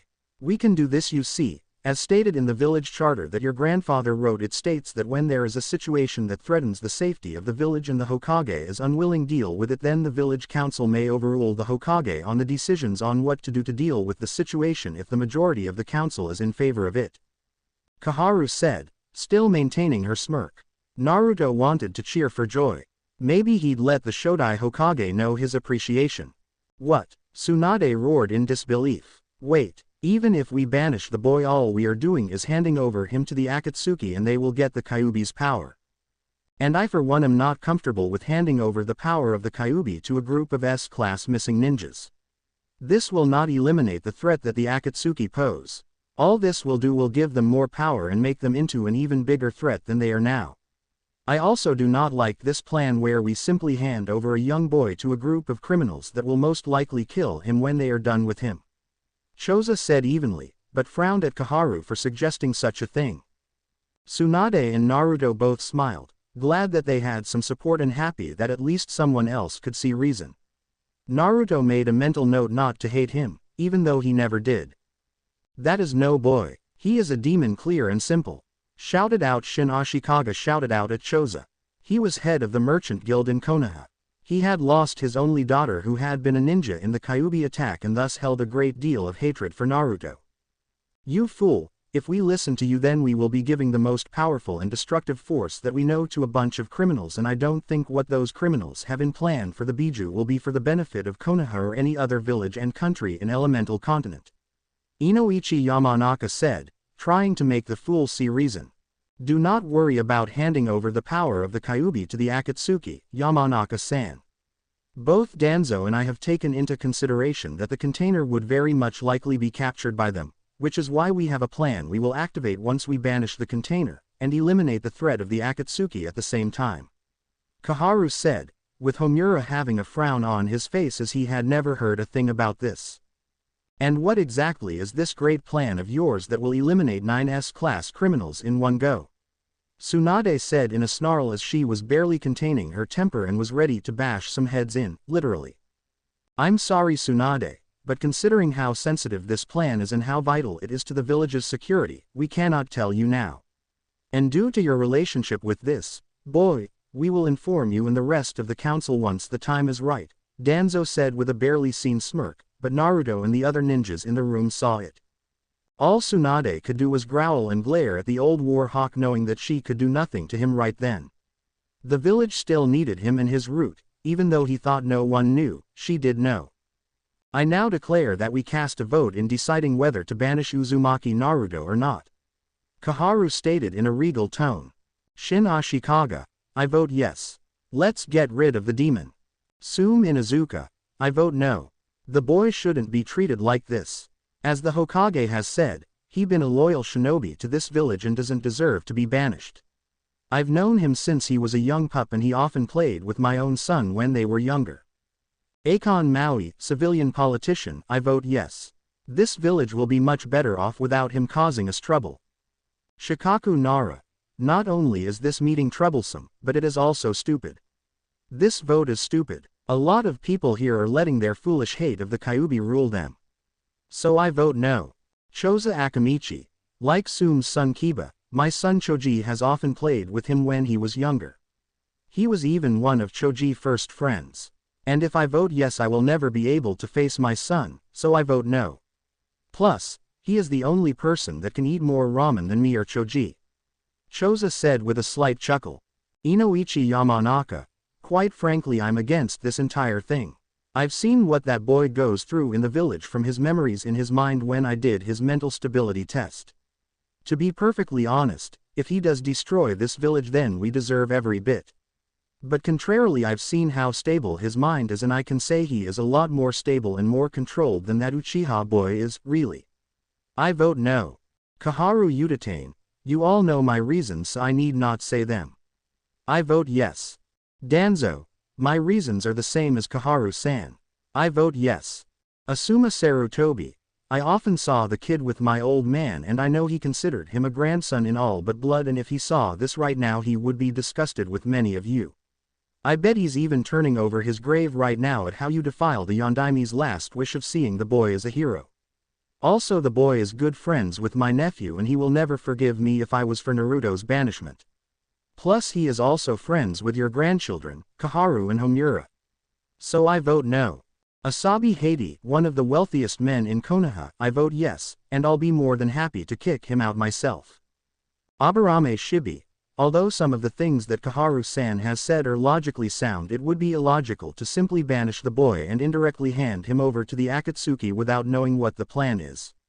Also we of the Aburame clan know what it is like to be judged simply because of what we carry inside us since our clan has often been judged by the villagers with a slight disgust for the Kikaichu that we carry in our bodies. So I vote no.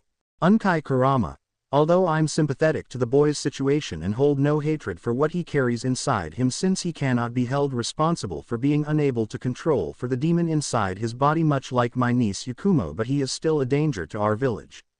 I vote yes. Tsunade Senju, I vote no. I will not allow you to banish this boy just because of your idiotic hate. Homura Mitokado, although I hold no hatred for young Naruto, some of the things that Danzo and Koharu have said cannot be ignored. As much as I hate to do it, I must vote yes. When Homura sat down he looked at the young boy who stared back at him with hurt and betrayal on his face, causing Homura to be filled up with guilt. I'm sorry Naruto. I am merely doing what I think is best for the village and for everyone. But something tells me I am making a great mistake that I may regret later. Udon will probably never forgive me for banishing you, Homura said sadly and quietly so only Naruto could hear. Naruto gave him a curt nod in thanks. Anbu Commander, there is truth in what Danzo-san and Koharu-san said with Akatsuki coming back to Konoha to capture Naruto Uzumaki. However, like Aburame I cannot agree with banishing him and leaving him helpless against the Akatsuki without knowing the plan to deal with them. Also, the boy helped save the village before by defeating the Jinchuriki Gaara. I vote no. Amato Taichi, wealthy businessman, I vote yes. The sooner we get rid of him the better. Tsunade had been counting the votes and it was tie, 8 for banishment, and 8 against it. Now, there was only one person left to vote.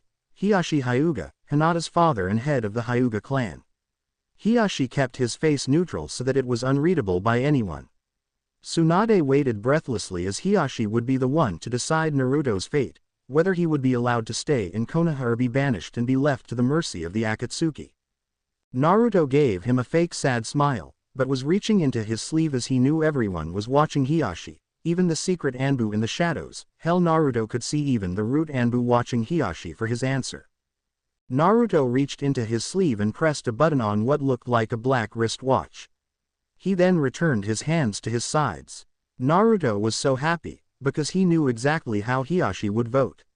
Even though Hiashi liked him a bit, that didn't mean that Hiashi would be biased in his decision. Hiashi Hyuga, I vote yes, to banishing Naruto Uzumaki from Konoha. Tsunade hit the ground and slumped over. Her world had been shattered, everything was gone now. Naruto, his dream of being a ninja, and his goal of being Hokage after her. Now he would even have to leave his friends. Most of the council members that were for banishing him looked down at him with satisfied smirks on their faces. Tsunade had tears in her eye, but she would not cry. She wouldn't give these bastards the satisfaction of seeing her break. But she wasn't the only person who was angered and saddened by this. Most of the group that was against banishment was angry as well. Tsume was livid and was glaring furiously at Hiashi while her partner, Kuromaru, growled. Hiashi for his part ignored Tsume and her dog as he turned to Naruto while the others were distracted. Although I hold no hatred for you, I even have a small liking toward you, I do think it is better that you leave. In our current condition the village can't afford to have an enemy like the Akatsuki. With you gone we can rebuild the village and our forces and deal with the Akatsuki in our own time when we are ready. Hiashi monotoned to Naruto, but Naruto could hear the pain in his voice. He was probably thinking how he would break the news to Hinata. The poor man, he didn't even know his daughter already knew. The Anbu commander and Shibi Aburame just sadly shook their heads, knowing that this was a mistake that will one day come back to bite them. Choza just sighed sadly knowing his son would be greatly affected by this. Shikaku had only this to say, troublesome idiots. The civilian members of the council were laughing away at how they finally got rid of the demon brat. Danzo, Kaharu and Unkai did not join the fools and just kept their face neutral much like Hiashi. Homura and Inoichi just lowered their heads sadly since they knew this was wrong. Asuma just sighed and looked out the window. He saw that it was raining again like the funeral for his father and the other ninjas who died during the invasion by Sand and Sound. It seems that once again the heavens are weeping. This time it's weeping at the foolishness of this village, or maybe it is you father, and Minato who are weeping from the heaven at this village's foolishness. Asuma said sadly as the other ninja nodded. Tsunade's head snapped up as she had a small smirk on her face. Danzo caught it and frowned, she was up to something. By the same laws that my grandfather set down, Naruto is allowed to take whomever he wants into banishment with him, so long as they accept it. Tsunade said with her smirk still on. Danzo smiled a bit, he thought she would have been able to stop them, but getting the demon's friends out was just another treat for him. He and the other civilians nodded. Naruto walked out of the council chambers first, with his head low. This was only to hide his smirk as he knew all was going according to plan. He lifted his wrist and looked into the screen of his wristwatch, which had Shikamaru, Hinata, and Rock Lee on it. Did you all get that? Naruto asked when he was sure he was alone. They all nodded. Yes, Naruto Dono-kun, they said in unison, with Hinata being the only one to call him Naruto-kun.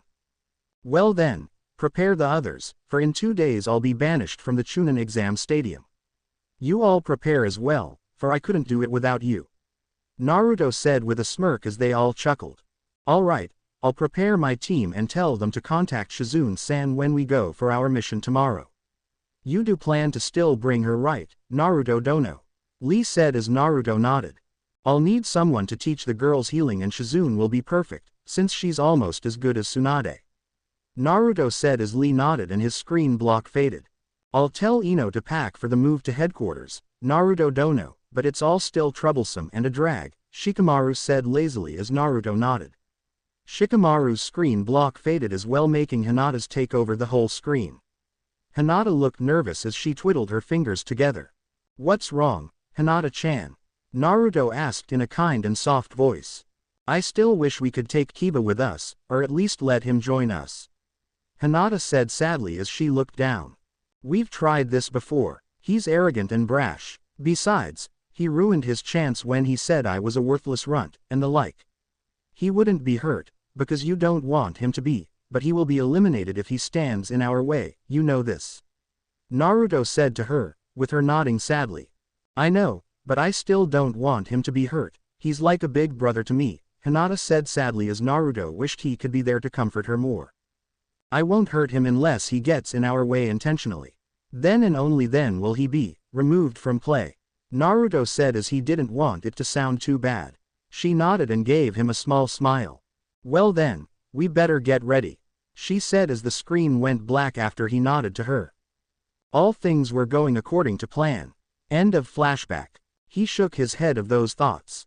They were a bit painful, he had to admit. He then turned his attention to the person who had walked into his throne room from the giant double doors opposite him at the far end of the room. It was Ino. Her long blonde hair, still in a ponytail with bangs covering the right side of her face. Her hair reached down to her waist. She wore a skimpy cowgirl outfit consisting of a purple cleavage exposing top and matching skirt, both with white ornaments hanging from them, and a white fur-lined coat paired with a purple cowboy hat and purple high-heeled boots. Ino had long since removed her bandages around her waist, allowing her stomach to be seen, and replaces the warmers on her elbows with fishnet, and also wears fishnet over her knees.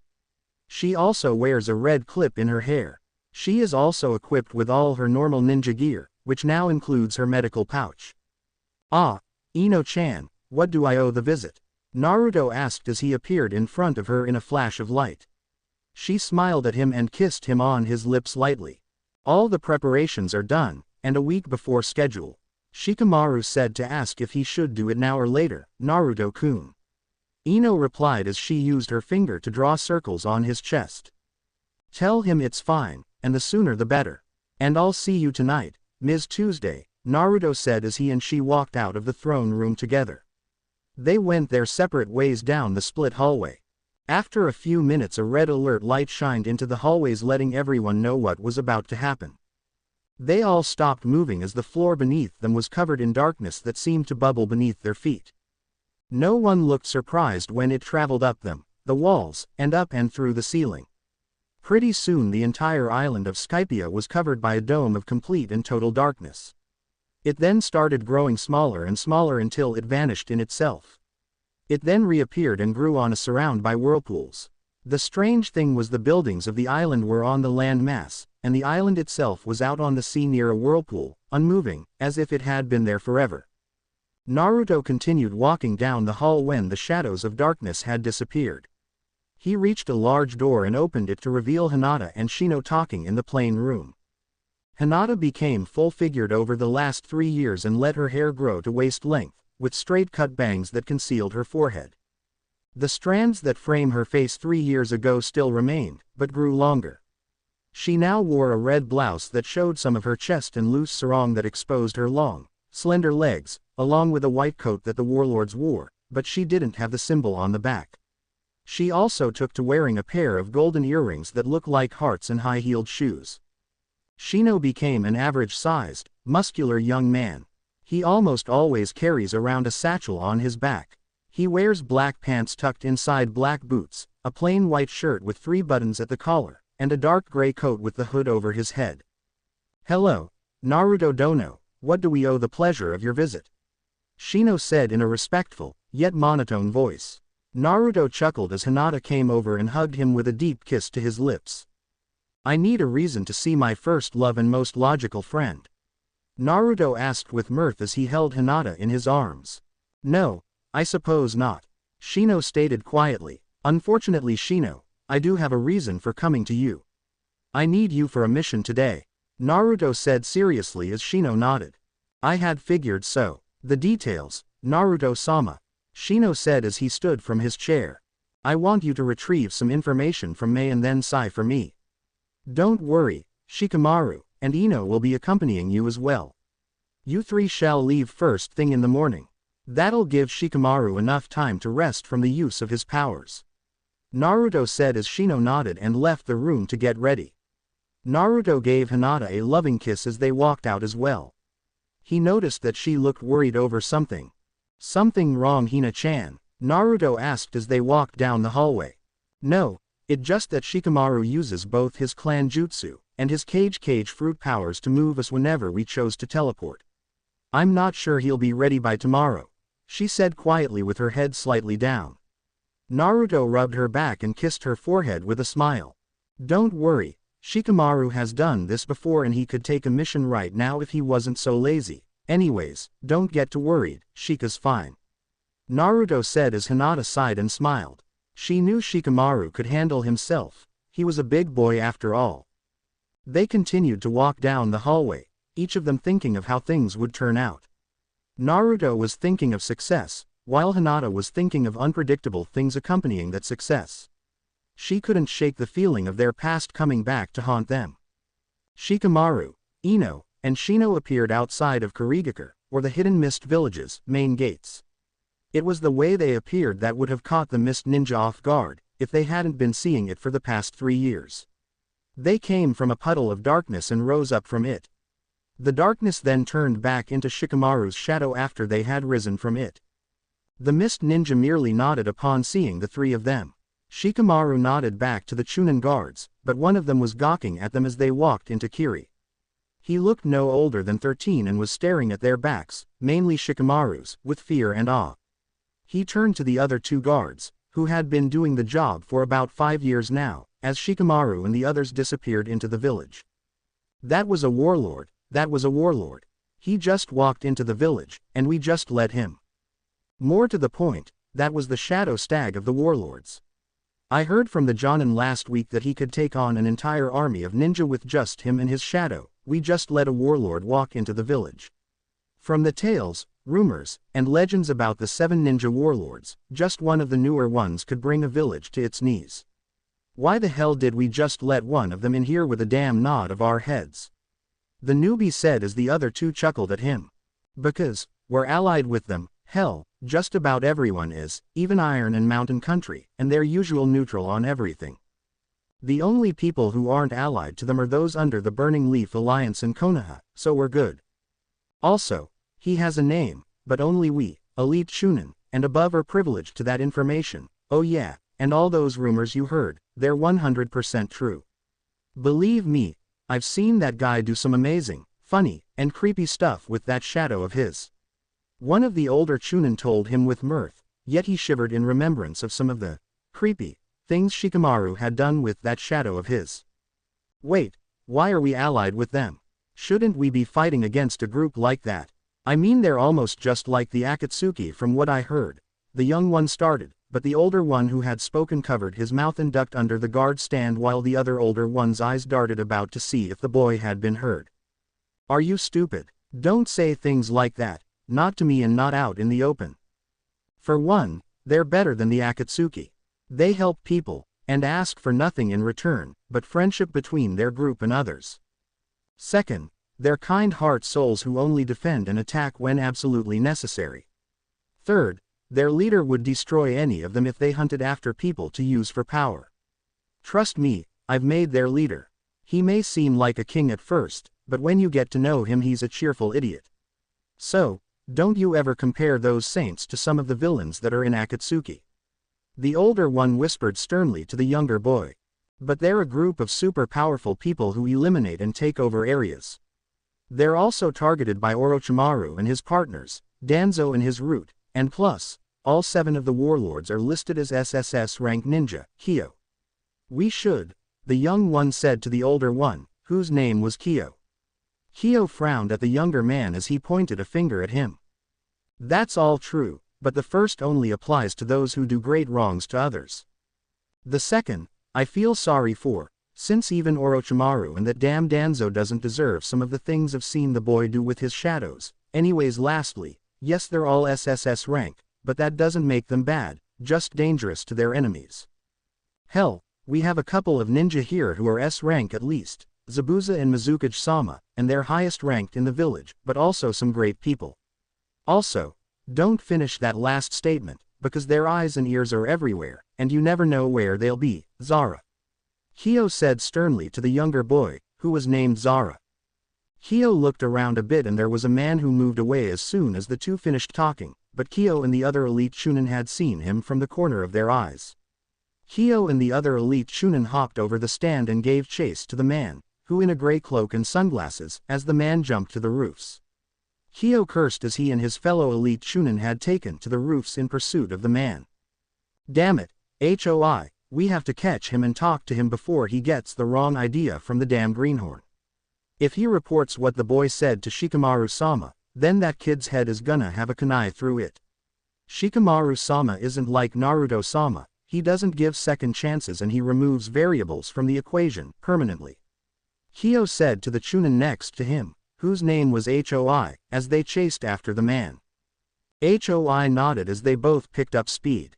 They chased him about halfway through the village, but as they were about to catch him, he hopped down to the street. Kyo was at first confused, but then his heart skipped a beat and his eyes widened as he saw the man jump down in front of Shikamaru and the Mizukage. The young lad was as good as dead now. And Naruto Dono is coming to be sure that everything goes accordingly, but no need to worry, Mizukage-sama, as he'll be sure to stay a while. Shikamaru said lazily as he walked next to the Mizukage. Shino and Ino were behind them with the Mizukage's guards having a conversation of their own.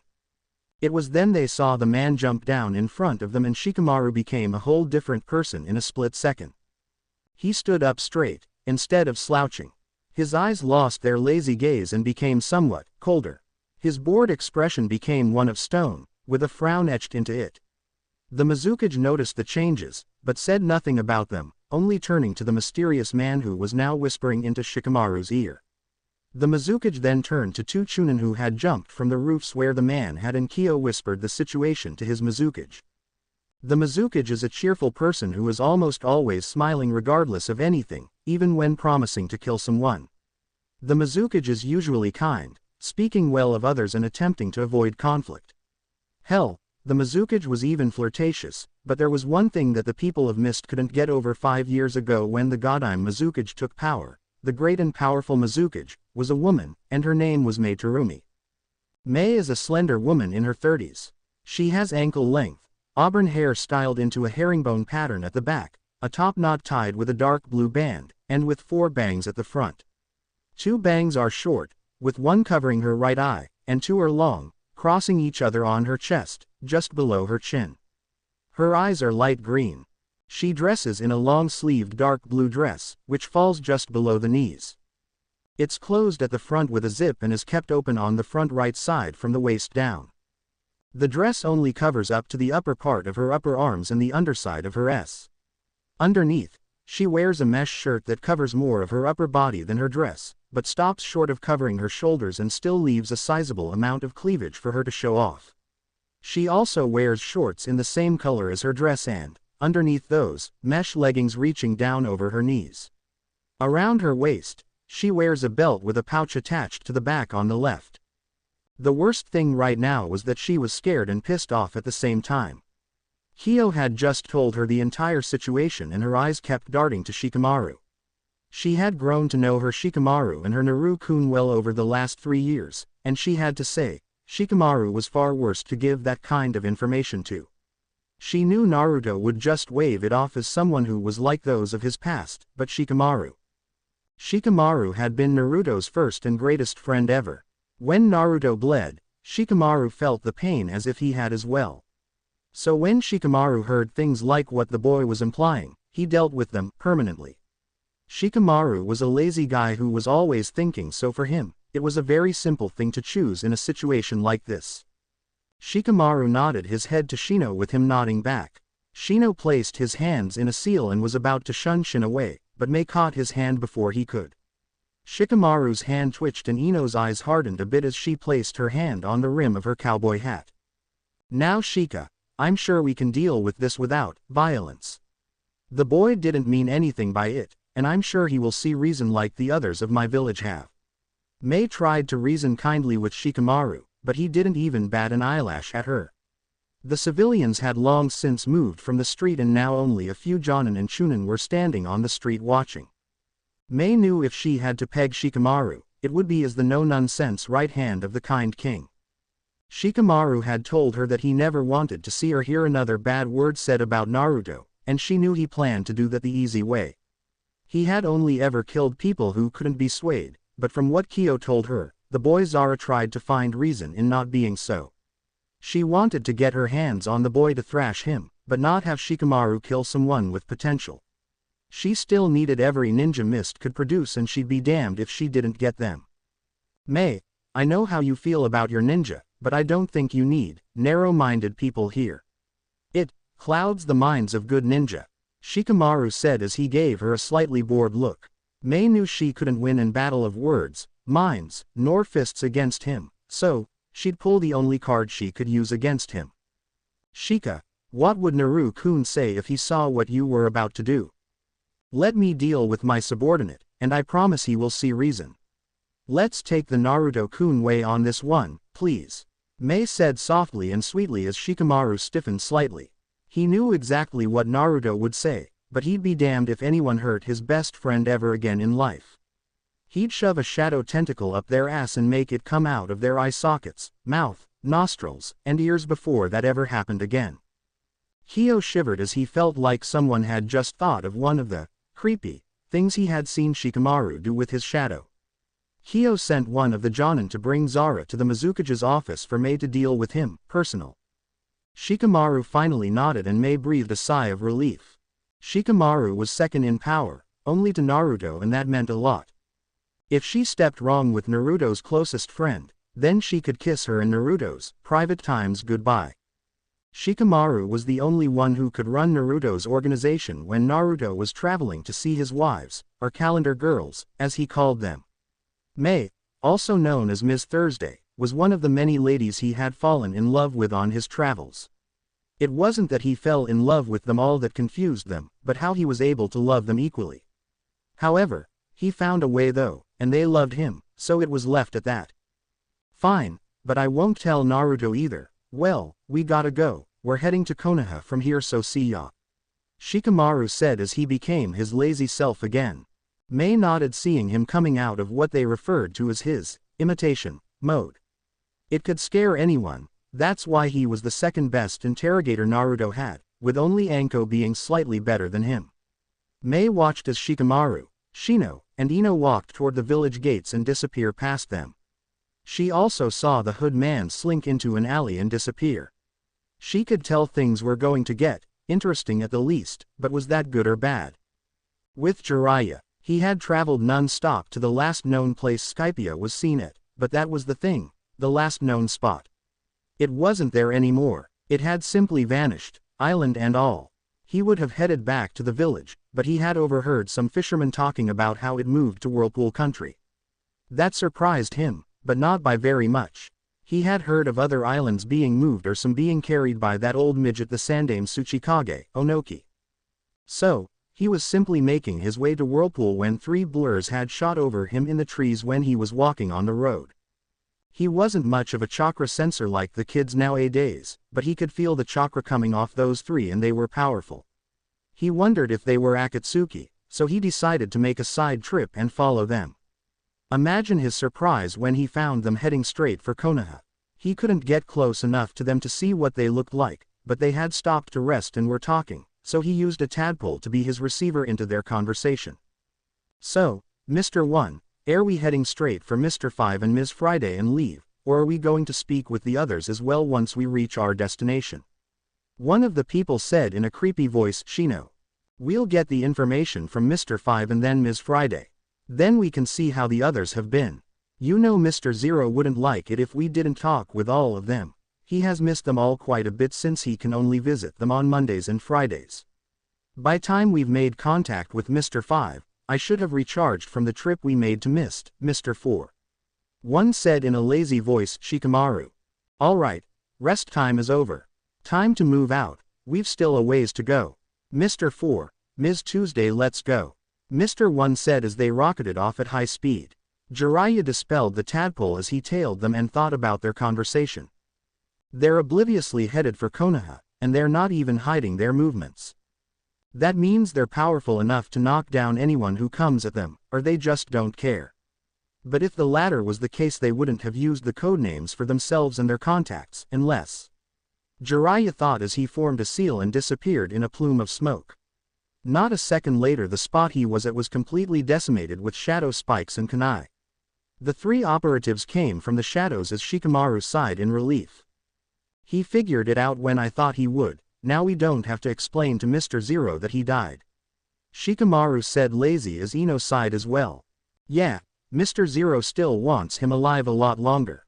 Ino said as Shino turned to Shikamaru. Where do you think he went?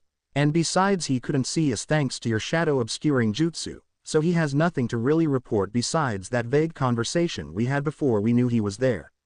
Shino said as they started making their way to Konoha again. He's in Konoha now, and he won't report anything. He'll tail us again and try to take us in before he does anything else. If he fails, then he'll report everything, but he'll get nothing on us, Shikamaru said as the village came into sight. They saw Jiraiya walk into the village and Shikamaru started flipping through hand signs. Shadow transformation jutsu, Shikamaru said as he and the others were encased by the tree shadows and transformed into civilians. They then nodded to each other with Shino and Ino walked into the village as husband and wife while Shikamaru meddled into the shadows of the trees and meddled out of the shadows of Ichiraku's ramen bar. Shikamaru went inside and sat down as Ayame and Tsuki came to serve him. Hello sir and welcome to Ichiraku's, what'd like? Tsuki said warmly with a smile as Shikamaru chuckled. The Naruto special if you don't mind. Shikamaru said as Tsuki's smile brightened more and Ayame's smile grew. Tell me sir, which land do you come from? Tsuki asked as he began work on the meal. Waterfall, because it's where the stag go to drink, and where the shadows can hide behind. Shikamaru said with mirth as Ayame nodded and her father chuckled. That's quite the trip to make. This one's on the house for making should a dangerous trip. Tsuki said as he gave the bowl to Shikamaru, who pulled out a bag of gold coins. I'm sure I can pay in full, Mr. Tsuki, Shikamaru said as they exchanged items. Tsuki went to place the bag away as Ayame started talking with Shikamaru. Have you ever been to Wave Country? I heard it's great there. I just wish my husband was around to take me there, Ayame said with a dreamy sigh and wink at Shikamaru. Shikamaru sighed and took the notes from under his bowl and slid them into his pocket with a nod. I'm sure your husband will as soon as he can, Shikamaru said as he began to eat. Ayame giggled and continued talking to him as Tsuki came back and did the same. With Shino, Shino had left the company of his wife to explore the village while she went shopping with his money. He came to a rather noble-looking compound. It was the Hyuga compound. He walked to the gate as the two guards stopped him. They used their Byakugan on him and smirked at what they couldn't see. Spending too much time in the shadows, huh, civilian? One of them asked as Shino nodded. Yes, I've been in Waterfall Country for far too long, Shino said quietly, but they heard him. Oh, and are there any good animals or flowers there? The other guard asked with a chuckle between him and his fellow guard as Shino nodded. Yes, there are beetles and stags all around, but there are some white lilies that my wife is, Shino said, but as he said white lilies both guards became stiff. Shino chuckled as they led him into the compound. He was quickly escorted to Neji, Tenten, and Hiyashi. Ah, there's our civilian friend, and I'm sure he realizes that he has a hitchhiker, Hiyashi said with his eyes closed as he sat at his table drinking tea.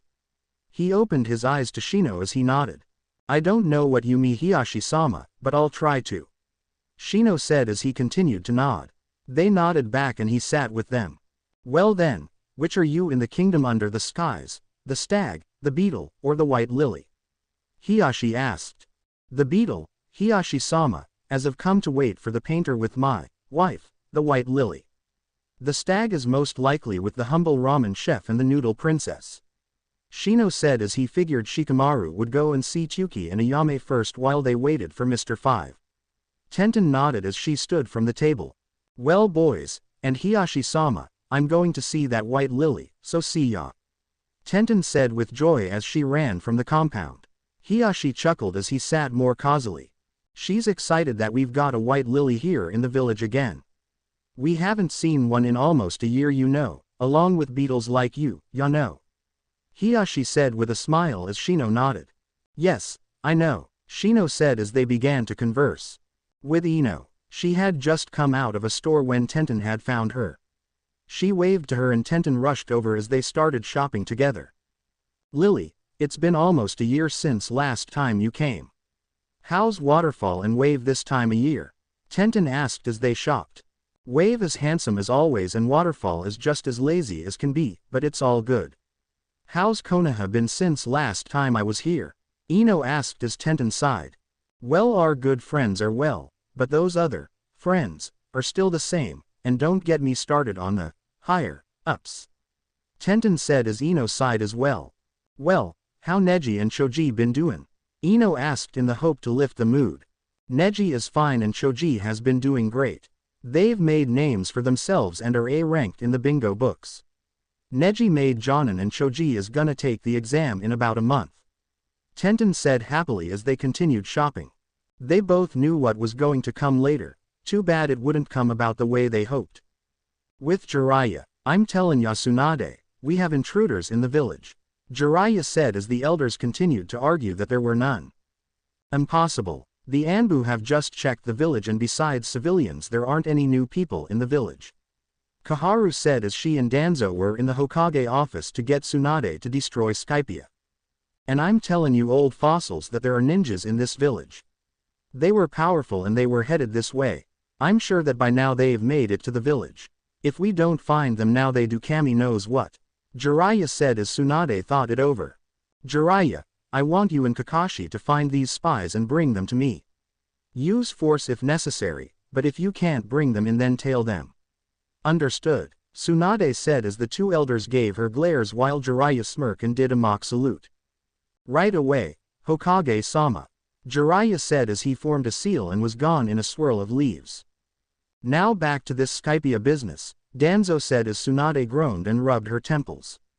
They would be at this all night. Kakashi, we've got a mission. Come with me, Jiraiya said as he appeared next to Kakashi on the street. The lazy Jonin looked up from his book with a serious eye on Jiraiya. He rarely ever got missions with Jiraiya, which meant that it was time to cut the bullshit. Right, Kakashi said as they jumped and disappeared into blurs. Later at night, on the roof of the academy, Shikamaru, Shino, and Ino stood there as they waited for Mr. 5 to show up. Kakashi and Jiraiya waited on a nearby roof as Jiraiya had planted a tadpole under the benches. They couldn't see their faces due to the dark, but if they stepped into the moonlight they'd get a good look at how the three spies were. They had been waiting for about 10 minutes and Ino was growing restless as she paced back and forth. Arrr, where the hell is he? I'll kill him for this, Ino said loudly as Shikamaru gave her a bored look from where he lay on the bench he was using as a bed. Ms. Tuesday, he's only 10 minutes late. It's unusual, but not cause for worry or punishment. I don't know, what do you think, Mr. 4? Shikamaru said sleepily as he looked toward Shino who was leaning with his back on the rail of the roof. You're right, Mr. 1, although it's still troubling, Shino said as a shadow came over the railing and landed next to Shino. The only one to show the slightest bit of surprise was Ino. Nice of you to come, Mr. 5, Shikamaru said as he lazily sat up and the shadowed man stepped into the moonlight to reveal Sai. He bowed to the three as he spoke. My apologizes for my tardiness, Mr. 1, Ms. Tuesday, and Mr. 4. My friend Manama and I were on the other side of the village. I had to walk here so no one would sense my chakra in use. What may I do for Zero Dono today? Sai said as Ino got in his face. For starters, don't have us waiting around for 10 minutes in the middle of a hostile village. How's about that? Ino yelled as Shikamaru got up grudgingly and walked over to them. Will you be quiet, loud mouth? Honestly, I don't wanna have to fight Anbu when I could be napping, so let's get this over with so I can go to sleep already. We need to know more about Danzo's involvement on issues and what's been happening with the ninja lately. Other than that, Mr. Zero wants to know why you and the others haven't been sent out on any missions lately. Shikamaru said as Sai. Well, he who must not be named, has been having dealings with the civilian council lately. Ever since Jiraiya-sama has told the council about Skypia's actions against Orochimaru, he's been on edge about this unknown country. He wants Root to infiltrate Skypia, but each time we try our operatives are turned into Zero Dono's subordinates due to Itachi-sama's power. He grows more and more worried each day that Skypia will attack Konoha and come for his head. As for the missions deal, it is because Tsunade-sama wishes for all active and healthy ninja to stay near the village, so we basically do D-rank missions around here. The others aren't too happy about it, especially Kiba, Sasuke, and Sakura. Sasuke has dived too deep in his anger, ego and darkness to be saved or allowed to live much longer. The villagers and council only increase his ego each day, believing he will revive the Uchiha after he's killed Itachi-sama. Hell, they even plan to make him Hokage once Tsunade-sama steps down or before that, if you get my drift. Hiba is an arrogant brat of a less mutt. He believes that all women our age deserve nothing more than to be his, and Sakura is a screeching harpy that needs her vocal cords removed. I swear I've gone nearly deaf just being on her team. She thinks the less Uchiha is Kami-sama's gift to us, and everyone who doesn't kiss his less ass is trash. That girl and the Uchiha are fools to believe that. Even after he left to Orochimaru again and came back a year ago, they still gave him a seat on the council. That boy is a less brat who Zero Dono needs to terminate at once. Sai said as his voice grew angrier as he talked about Sasuke and the other two brats. Shikamaru and Ino sweat dropped as Shino merely shook his head. Jiraiya wanted to burst out laughing, but didn't want to blow his cover. Kakashi glared at Sai as he thought Sai was a good kid. A little off, but still a good kid, and now he finds out that Sai is a traitor to the village and hates Sasuke. Well, he couldn't let that stand. As for me, I've been fine. Manama and I have become great friends and my cover hasn't been blown so far. He hates Sasuke as much as I, but he's on Kiba's team with Manito.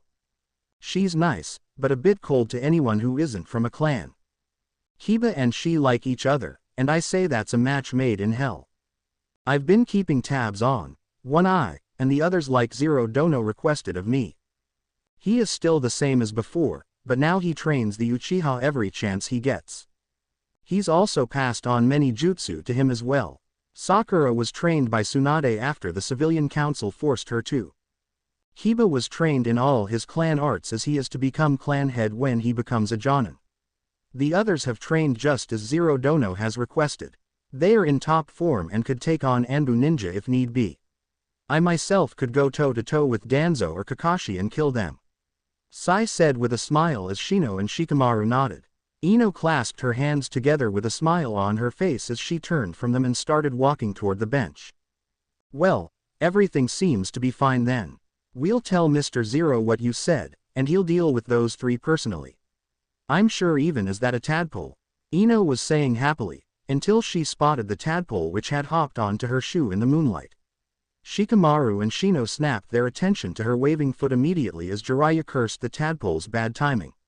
He and Kakashi blurred onto the scene as Shikamaru and the others narrowed their eyes at them. Damn it, I did sense the tadpole this time. It must have been the one I made poof away from earlier.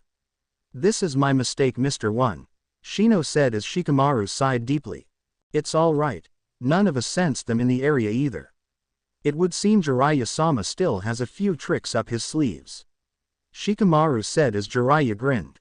Kakashi's eye widened as he recognized them. Shikamaru, Shino, Ino. Where have you all been? We've looked everywhere after we heard Naruto was dead. I'd say it's good to see you after all this time, but I can't after what we've just heard from the tadpole. Kakashi said as he glared at them. Ino hopped to Shikamaru's side as Sai burst into ink, letting Kakashi know it was an ink clone.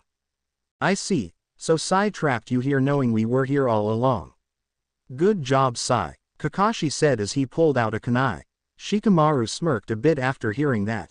Sure, but can the two of you stop us? Ino said as she crossed her hands over her chest in an X form. Shino did nothing as he watched his opponents and Shikamaru still stood lazily. I know you kids, maybe not personally, but I know you'd have returned if Naruto really was dead, so I'm sorry but we're gonna have to take you to Tsunade for answers. Jiraiya said as he and Kakashi got into fighting stances. Shikamaru yawned as he dug in his ear, but his eyes were calculating every way a battle would turn out from fighting them, and he realized that this close to the village center, they would have to fight a full-scale war against Konoha. Shikamaru groaned at that thought. He wanted a nap not to destroy this place. It'd be too much work, and far too troublesome for the others, so he'd go with his first plan. Tisk, it'd be too troublesome to fight you two here and now. We'd win, but by that time the entire village would be destroyed and everyone in it. Look, we come in peace, but we're not gonna fight you or be brought to Tsunade-sama. So, we'll respectfully withdraw from now until the time is right for us to do battle. Shikamaru said as they began to sink into the shadows. Jiraiya cursed at forgetting the boy was a Nara, but he never remembered any Nara being able to do something like that. Is it possible for the boy to have been? No, it couldn't be. Devil fruit, Jiraiya said to himself as Shikamaru narrowed his eyes at him. Jiraiya saw this and immediately knew he'd hit the nail on the head, but he couldn't go to the council with the info he knew. No, he'd tell Tsunade, and only Tsunade. What was that, Jiraiya-sama? Kakashi said as he put his kunai away. Jiraiya gazed at Kakashi as he knew everything Sai had told them was true. He couldn't trust Kakashi, not anymore. Nothing, just nerves from what I thought was going to happen. Jiraiya said as Kakashi nodded in acceptance. He was on edge about it too. The power those three held, he could tell they had grown stronger than anyone else in the village. He could also tell Shikamaru was the strongest of the three. The power the boy was holding back was enormous. He held as much as Jiraiya, if not more. I'm going, Kakashi. I need to speak with Tsunade on some things and fast. Jiraiya said as he blurred along the roofs while Kakashi sighed and began to read his books again. Shikamaru and the others were long gone by now. With Jiraiya and Tsunade. Jiraiya, is what you say true? Tsunade asked as her sake bottle hit the ground and her eyes widened. When he had first rushed into her office like some ninja on drugs, she wanted him sent to Ibiki, but then he shouted that Shikamaru had been alive and was the one spying around the village along with Ino and Shino, although he described them as pretty and vain and silent and creepy, but nonetheless she knew that was them. He and she had the same idea at the time. If Shikamaru and the others were close and alive, then Naruto would be the same. The only reason they didn't know if Naruto was alive or not was because the Toads hadn't seen Naruto in 2.5 years. It's true, Tsunade, they were here and they're neutral enemies. Jiraiya said as when he first came in the prospect of Naruto being alive had overwhelmed him from his duties as a Konoha shinobi. Tsunade's face froze as if he said they were completely evil and Naruto was their Dark Lord. Both Sannin knew what a neutral enemy was because they had seen many. A neutral enemy was one that if you got in their way or did anything to make them turn their sights on you, then they'd become a huge problem. Sand was like that to them as well, and so were the Straw Hat Alliance. So, if Shikamaru and the others that were banished with Naruto were together, then Naruto was a neutral enemy to Konoha as well. She only said neutral because that was politics, for if you don't with us we won't burn your village down, and she wasn't sure how many more enemies Konoha could take. Well, the good part is that we know Naruto is alive somewhere. Have there been any rumors or information on the Yellow Fox lately? Tsunade asked in the hope there had, but Jiraiya shook his head in slow sadness as he and she knew Naruto would still be going by that name. No, although quite a few other names have risen like Shadow Stag, Poison Scorpion, Burning Crow and names of the such. Even Gaara has claim to one of them, he's called the Desert Crocodile. Although what worries me is the organization those names belong to, Jiraiya said seriously as Tsunade leaned forward to hear him more intently. What organization? Is it like the Akatsuki? Tsunade asked with a sliver of fear that another group would be after Naruto. Jiraiya shook his head as his eyes narrowed a bit. No, but from what I've heard from my network is much worse. This group is called the 7 Ninja Warlords and Gaara is a part of this group apparently. This group is trying to do something big because it's made legendary names in the last 3 years. The Shadow Stag, I believe, is Shikamaru, and if so that's bad for us. Because almost all of the names in it are cage-level shinobi and have devil fruit powers. Jiraiya said as Tsunade's eyes widened at that bit of news. You mean those powers that destroyed Bird Country 2 years ago? I know your spy network got it straight from the one survivor, but is that even true? Tsunade asked as Jiraiya nodded. It is because the person who destroyed Bird Country single-handedly told it to my informant. He said, and I quote, "The power you've witnessed this day is known as Devil Fruit. It is the power to bring peace or to destroy, and I am the only one to grant it. Beware of those with such power as I have, for they will be kind only to a limit, and that limit is not as long as mine was in Bird Country. Spread this tale to all who will listen, for I was right in the destruction of this place." At least that's what the guy told my informant and what my informant told me. Imagine that kind of power, Tsunade. Now imagine an organization with it. I wouldn't be surprised if Gaara has the same power, and I think Shikamaru has that power too. Jiraiya said as Tsunade's eyes bugged out as she imagined worldwide destruction. We have to do something. Where are they located? Are they even evil? Tsunade shouted out as she slammed her fist into her desk, which made cracks that sealed themselves. Thanked Kami for Jiraiya and his seals. I don't know where they're located and I'm not sure if they're evil. If Shikamaru is a part of that group, then they at least aren't going to attack us yet. Listen, I'm going back out to find out information on Skypiea, and you need to be Hokage. So, let this conversation be just between you and me, okay? Jiraiya said as Tsunade nodded, but she had questions. What about Sai, those codenames, and Skypiea's involvement? Tsunade asked as Jiraiya shrugged. I don't know about that, boy, but it seemed to me that he's on our side. Ask him if he has any info on them and send it to me via slug. Those codenames seem to go by rank or power, with 0 being the highest, as Sai said. Dono, after the 0, but only Sama, after Shikamaru's. As for Skypiea, it may be the base of these ninja warlords, so I'm taking Kakashi with me to be on the safe side. Catch y'all later, Tsunade Haim. Jiraiya said as he disappeared from the office, with Tsunade groaning and covering her face with her hands. Neither of them noticed the rude Anbu in the office the entire time, or his leaving a report to his master everything he had just learned. With Shikamaru, Ino and Shino. So everything went as planned, with the only hitch being that Jiraiya's spy network having informed him of our abilities. Shikamaru said into his dem comlink as Naruto chuckled from the other end of the screen. No, that is just as I planned it. I forgot to tell you that part, what with us taking over countries and all. Oh well, just be sure that Sai has rehearsed his part and that Jiraiya has informed Tsunade. Naruto said as Shino told him affirmative to both. Then we'll be heading home then. Shikamaru said as Naruto grinned and shook his head. Not just yet, you three. I want you all to go to Sand and tell Mr. 2 that his performance is coming near. Tell him to be prepared in the next 3 days. That is when they will arrive. Naruto said, with Shino and Ino agreeing with a yes, 0 dono, as Shikamaru hung his shoulders a bit. Fine, Sai, when will your part come in? Shikamaru asked with a raised brow, as Naruto had never told anyone of his parts in their plans. Right after Mr. 2's part has been played. I'll open the curtain just so it came fall later. Naruto said with an amused chuckle and a stupid grin. They nodded and Shikamaru shut off his dem com as he turned to his 2 regular teammates. Well, you heard 0 dono, let's get there in style. Cage transport, Shikamaru said as the shadows around them wrapped around them and sunk into the ground. All the pieces were lining up for the grand opening play. The end. Now we will see you in the next video.